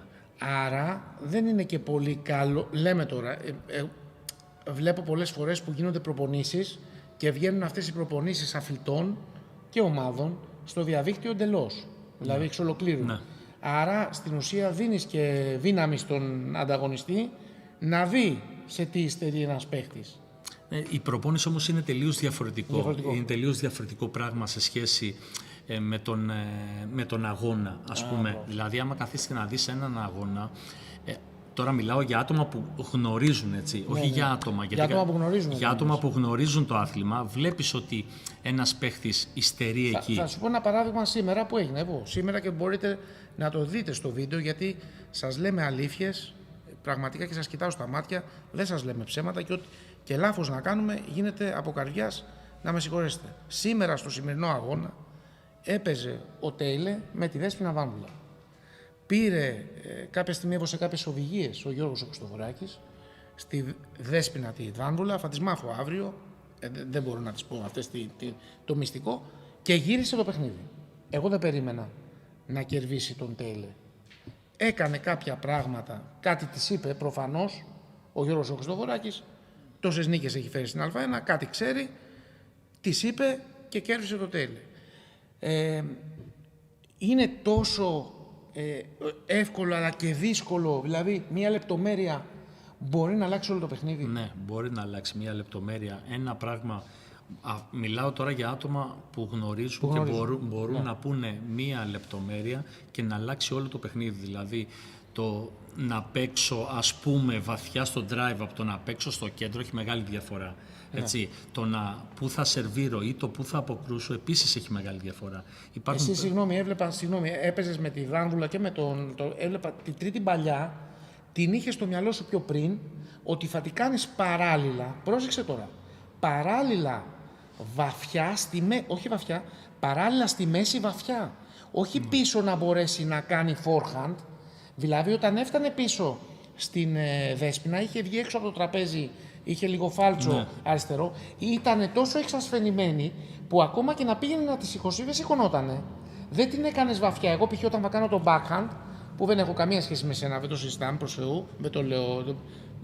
Λοιπόν, δεν φαντάζομαι ποτέ ότι μπορεί να υπολογίσει άνθρωπος να κάνει το backhand με υψηλή κούρμπα στη μέση, το οποίο να σβήσει εντελώς όλο το φάλτσο μετά, δηλαδή να σβήσει, ώστε αν ο άλλος πάει έξω από το τραπέζι να το γυρίσει, να μπορεί στην ουσία μόνο με ψήρα, να μην τον μπορεί να το γυρίσει με σπίνα. Αυτό θα πρέπει να τα σκεφτείς όμως μέσα στο παιχνίδι. Και εγώ έχω μάθει από πάρα πολύ μικρή ηλικία να σκέφτομαι. Όπως λέω δηλαδή σε παίχτες μου, παίχτριές μου, το παιχνίδι ξεκινάει από την ώρα που λέω τώρα, ας πούμε, τώρα μπαίνουμε σε άλλα θέματα, αλλά είναι σημαντικά. Δηλαδή, λέω σε ένα παίχτη, ας πούμε. Είναι σκάκι, δηλαδή. Βλέπε το σερβίς, βλέπε το χέρι του αντιπάλου. Από εκεί ξεκινάνε όλα. Να βλέπεις. Μου λέει, δεν γίνεται να το δω μέσα σε τόσο μικρό χρονικό διάστημα. Λέω, κι όμως γίνεται. Κι όμως γίνεται να το δεις. Δηλαδή, το πώς κινεί τη ρακέτα, το πώς. Τα περισσότερα παιδιά που παίζουν χωρίς να σκέφτονται. Δηλαδή, υστερούμε πάρα πολύ στην Ελλάδα σε αυτό. Ναι, εγώ π.χ. όταν παίζω, κάνω το σερβίς. Δεν θα σκεφτώ, λέω, αν μου βγει, θα κάνω την κίνηση, αλλά δεν θα σκεφτώ όπως εσύ π.χ. που σκέφτεσαι 5 και 6 κινήσεις, μπορεί να σκεφτείς πιο μετά. Δηλαδή, αν θα μου είναι αυτό που λέμε ότι πρέπει να στείνεις τον πόντο. Δηλαδή, κάνω εκεί και περιμένω εκεί, σκέφτομαι και το μετά. Κάνω εκεί γιατί υστερεί ο αντίπαλος εκεί να το πιάσει, δεν το πιάνει καλά, και σκέφτομαι και τι θα κάνει σε μία ή σε δύο περιπτώσεις. Και επίσης, στον αγώνα που θα δείτε στο κανάλι με τη Δέσποινα, ήσασταν και διπλό. Νομίζω κάποια στιγμή ήσασταν μεικτό, είχατε παίξει παλιά. Παίζαμε παλιά μεικτό στο Πανελλήνιο. Και είδα ότι πολλές φορές, επειδή σίγουρα έχετε παίξει αρκετές φορές, έτσι έδειχνε, τις έκανες backhand, όχι το δολοφονικό, τις έκανες ένα 70% θα έλεγα δύναμη στο διαγώνιο, και σαν να τις έλεγες ότι σου κάνω backhand, γύρισε το μου με το forehand, να παίξουμε και μετά στα ίσια παίζατε. Εντάξει, με τη Δέσποινα είμαστε. Δηλαδή, ό,τι έκανε ο Malong με το Fans and Dog, όπου λέγανε, επειδή κάνουμε προπόνηση κάθε μέρα, θα κάνουμε ξεκάθαρους τους πόντους. Δηλαδή, θα σου ρίχνω, θα μου γυρίζεις και θα παίζουμε να παίζουμε στο σπίτι του σπίτι. Οπότε ήταν υπέροχο. Κάπου το περίμενα, δηλαδή κάπως το έκανα αυτό που λες εσύ, γιατί τις έκανα έτσι κάποια σπίνα, τα βάλει μέσα για να παίξουμε λίγο παραπάνω, να μην τελειώσω, να το πω έτσι, το παιχνίδι γρήγορα. Λοιπόν, νομίζω αυτά είναι, φίλες και φίλοι. Τον τρέλανα το Γιάννη. Κάποια στιγμή θα κάνουμε και άλλα ζωντανά και με τον Γιάννη και τα λοιπά, θα μιλήσουμε. Θες να πεις κάτι έτσι? Λογικά το βίντεο θα το βγουν όλοι αύριο, μεθαύριο θα το βγουν όλοι, θα κάνουμε και short διάφορα. Να ευχαριστούμε πάρα πολύ τον Γιάννη Βλοντινό, να ευχαριστήσουμε και τον Ολυμπιακό εδώ πέρα για τη φιλοξενία, την υπέροχη αίθουσα, αλλά το Γιάννη Βλοντινό έτσι που μας άνοιξε την καρδιά του, μας είπε ωραία πράγματα. Να ευχαριστήσουμε και το ΠΟΦΕΠΑ, γιατί αν ο ΠΟΦΕΠΑ δεν υπήρχε αυτή η διοργάνωση, δεν θα ήμασταν εμείς εδώ, δεν θα είχαμε κάνει αυτό το ωραίο πράγμα, το οποίο θέλω όπως το στείλουμε τώρα, το όνειρό μου είναι, θέλω να το κάνω κάποια στιγμή που θα έρθω στο ΠΟΦΕΠΑ, να κάνω ένα τουρνουά, θέλω να το κάνω εκεί έτσι, αλλά θέλει χώρο, πρέπει να δω με τον κύριο Θεοδωρίδη και τον κύριο Κατσαφάβο και τον κύριο Κωνσταντίνου πώς θα το διαμορφώσουμε ένα πλαίσιο, ώστε όταν τελειώνετε τους αγώνες να μπορεί να λέμε έτσι 5 κουβέντες, αλλά είναι δύσκολο και από θέμα χρόνου δικού μου και ό,τι γίνεται πανικός πραγματικά στους αγώνες στο ΠΟΦΕΠΑ. Είχα άγχος και ήρθα σε πολύ δύσκολη θέση όταν πήγα να βάλω το τρίποδο και είδα βεβαίως πώς θα περάσει ο αθλητής. Είχα βάλει ένα τρίποδο. Πήγα να βάλω δεύτερο, το μάζεψα κατευθείαν. Γιατί αισθανόμουν άβολα, γίνεται ένας πανικός. Και αυτό είναι πολύ καλό για την άρση του αθλήματος. Φυσικά. Λοιπόν, δεν θες να πεις και άλλο? Αυτό που... Μιλάμε, δεν έχουμε πρόβλημα. Δεν έχουμε πρόβλημα χρόνου. Όχι. Αυτό που θέλω να πω είναι καταρχήν να σε ευχαριστήσω πάρα πολύ για την τιμή που μου κάνεις εδώ να πούμε 5 πραγματάκια έτσι ωραία, για τη στήριξή σου. Αυτό που θέλω να πω σε όλους, μικρούς και μεγάλους, είτε πρόκειται για παιδιά της ΕΦΟΕΠΑ είτε πρόκειται για τα μεγάλα παιδιά της ΠΟΦΕΠΑ, να αγαπάτε αυτό που κάνετε. Η κούραση είναι καθαρά στο μυαλό, έτσι, και να προσπαθείτε, γιατί όλοι έχουν πολλά περιθώρια βελτίωσης. Έτσι, δεν θα γίνουμε όλοι υπερπρωταθλητές, αλλά όταν να περνάμε καλά και να το αγαπάμε αυτό, γιατί πραγματικά είναι ένα άθλημα το οποίο το αξίζει. Σας ευχαριστούμε πάρα πολύ, φίλες και φίλοι, που ήσασταν εδώ. Ευχαριστούμε πολύ. Κλείνω σε λίγο. Να είστε καλά, την αγάπη μου. Γεια σας, θα τα πούμε. Καλό βράδυ. Προσεχώς τις επόμενες μέρες. Να είστε καλά. Καλό βράδυ. Γεια σας.